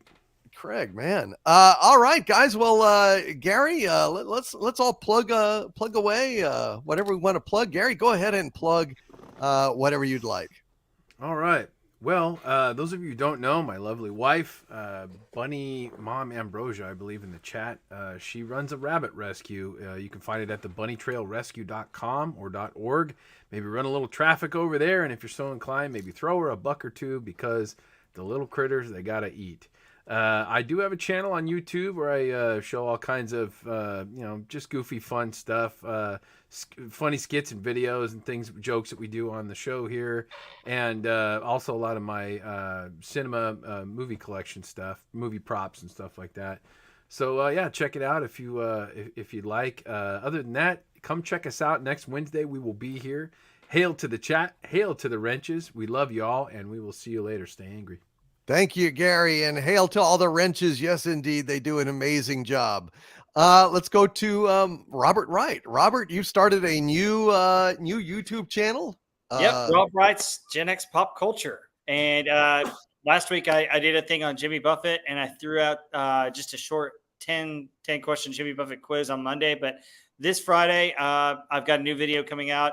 It is the 40th anniversary of the sports album from Huey Lewis and the News. And so I've got a review of that. And then coming up, I'll have a talk about the Breakfast Club. So please subscribe to my channel. Check it out. And then also join us here on Friday nights for Friday Night Frolics. We have all kinds of fun stuff in the chats, all kinds of great songs that Doomcock sings that are wonderful parodies. He also does great Sinatra songs. And then Harvey pitches in with his wonderful jokes in the Necronomicon. So don't miss it. Thank you, Robert. I appreciate that, buddy. And let's go to Nick of Echo Base Network. Nick, go ahead and plug away, my friend. I hope you're not catching too much flack for your unorthodox opinions regarding Ahsoka. Oh, we are catching a crap ton. Like over the last 2 weeks, I think we're down like 200 subs. Wow. Which a lot of those people probably came from our big, huge Star Wars Theory stream when Star Wars Theory was on there. And then we were on his channel doing the fundraiser for St. Jude's. So a lot of the people probably were from that. But we're very honest in our review. We give the positives on the episodes that we like. Then we give the negatives and then kind of give a final score. And it's just been very below average, mid. After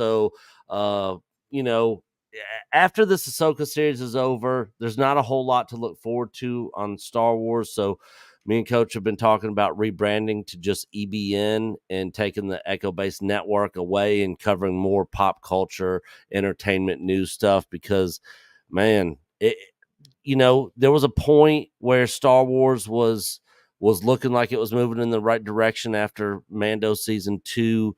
And it's just been one, mediocrity thing after another, or one terrible thing after another. It's a complete roller coaster. So if you guys want to help support us over there, come check us out and give us a sub. Thank you very much, Nick. Yes, indeed. Do subscribe to what? Go ahead. Real quick, also, today marks the 17-year anniversary of the passing away of Tupac Shakur. Oh, wow. Yeah. 17 Wow. years ago today, he died in Las Vegas. So may he rest in peace. Yeah. Well, Tupac, man. Thank you, Nick. I did not remember that. Douglas Nelson, please plug away. Well, the channel is the Nelson Ratings. The podcast is the Mr. Nelson Show from RadioMisfits.com or wherever you get your podcasts. You can also get extra Nelson stuff over at Locals at the NelsonRatings.locals.com.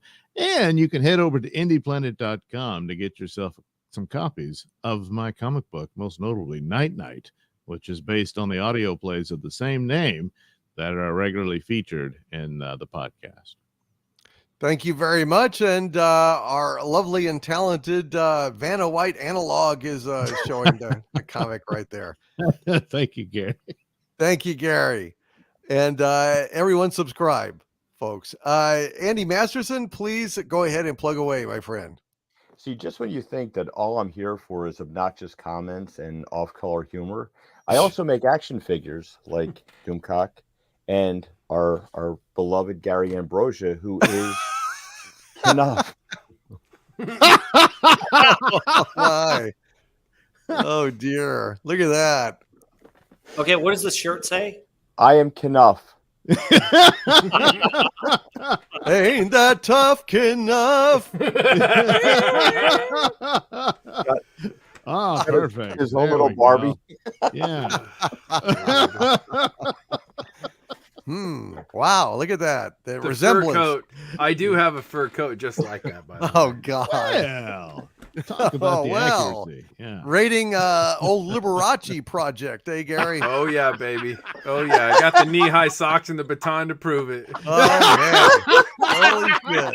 Liberace is my hero.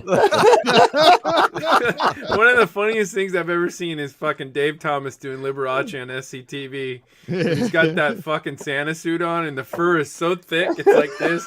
He's like, no one's more frivolous than I am. Oh, God. That is one of the funniest fucking SCTV skits. Sorry, continue, Andy. Sorry. Go ahead.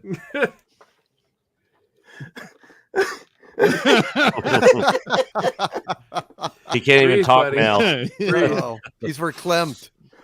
So it's a laboratory of mayhem, but make sure you check us back out here on Wednesday night when we'll be doing more pop culture breakdown with yet another episode of Ahsoka. But make sure you tune in for Doomcock's Friday Night Show, Friday Night Frolics. It is unlike anything else you will see on YouTube. And you'll find that the chat in that show is more interactive and more family-like than anything else I've seen on the entirety of this YouTube sphere that we've been around. Thank you so much, everyone in the chat, for watching us. We hope to entertain you, and thank you for tuning in. Thanks, Andy. Very kind of you, brother. And help Robert Wright out and subscribe to his new channel, folks. Hope the Wrenches will put that link. In fact, why don't you put the link in the private chat here, and I'll paste it into the regular chat, Robert. Just type that in there in case they don't have that. And I got one more super chat here while we're waiting. Lou Capadona has been a Dumentite of mine for 13 months now. Thank you, Lou. He says, why is it so bad to want to watch a male protagonist in an action movie? Even Zack Snyder's Rebel Moon is a female lead. Bring back badass masculinity. Oh, fuck yes. Yeah. Fuck yes. At least you had a guy that looks pretty much like a hero in Rebel Moon over there, as opposed to Ahsoka, where it's just everywhere you look, it's just estrogen everywhere. It's just fucking that's C. That's why she didn't drown. It's just all estrogen. It's just Right? it's a fucking estrogen sea, you know? She was recharging. She was recharging. Yeah. That's what it is. Bring your And- testosterone tank. You have to, otherwise, you know, you're wearing Gary's coat, you know, when you come out of that ocean. It's just the damnest thing. Oh man. Matt G with a $2 super chat. Thank you, Matt. Says Anakin is Jacob Marley. LOL. Has to make amends. Yes. Yes, I guess so. Is this fur boa I wove in life, you know? And Wes Cagle with our super sticker of Bushiba giving a thumbs up. Hey, Wes Cagle, thank you so much. You guys are the best. I was in such a shitty mood. I got to tell you, I was in such a shitty mood when the show started because, you know, I'm so goddamn upset about Ahsoka and how awful it is. And I feel a lot better. So thanks a lot to the panel. Thanks a lot to the chat. Thanks for entertaining, in some cases, contrary opinions, because I certainly respect anyone that likes Ahsoka, and I hope that you return the same courtesy, because you know, we all have our opinions, but you know, it's just an opinion, and nobody is trying to slight anyone or say that you should have any particular opinion. This is just ours. And there is Rob writes Gen X pop culture. Just Google it, and you can go ahead and subscribe, folks. All right. Well, thanks to all the wrenches. You guys are the best. Thank you, KR Companion. Thank you, Spaceship Vampire. Thanks to all of you for raising my spirits tonight. They were pretty low after Ahsoka and after a Star Trek day. I was just like, God damn it, like everything just sucks, and I'm just, you know, you can only drink so much, and then it just stops working. So anyway, from the center of the earth, this is Dictor Van Doomcock and our panel of pop culture pundits. Here, okay, here, I'll solo this. Yeah. From the center of the earth, this is pop culture breakdown. Betting you all, my friends, stay cute and stay angry. Good night, everybody. And stay Good night, enough. everybody. Good night, Bye, Caleb. guys.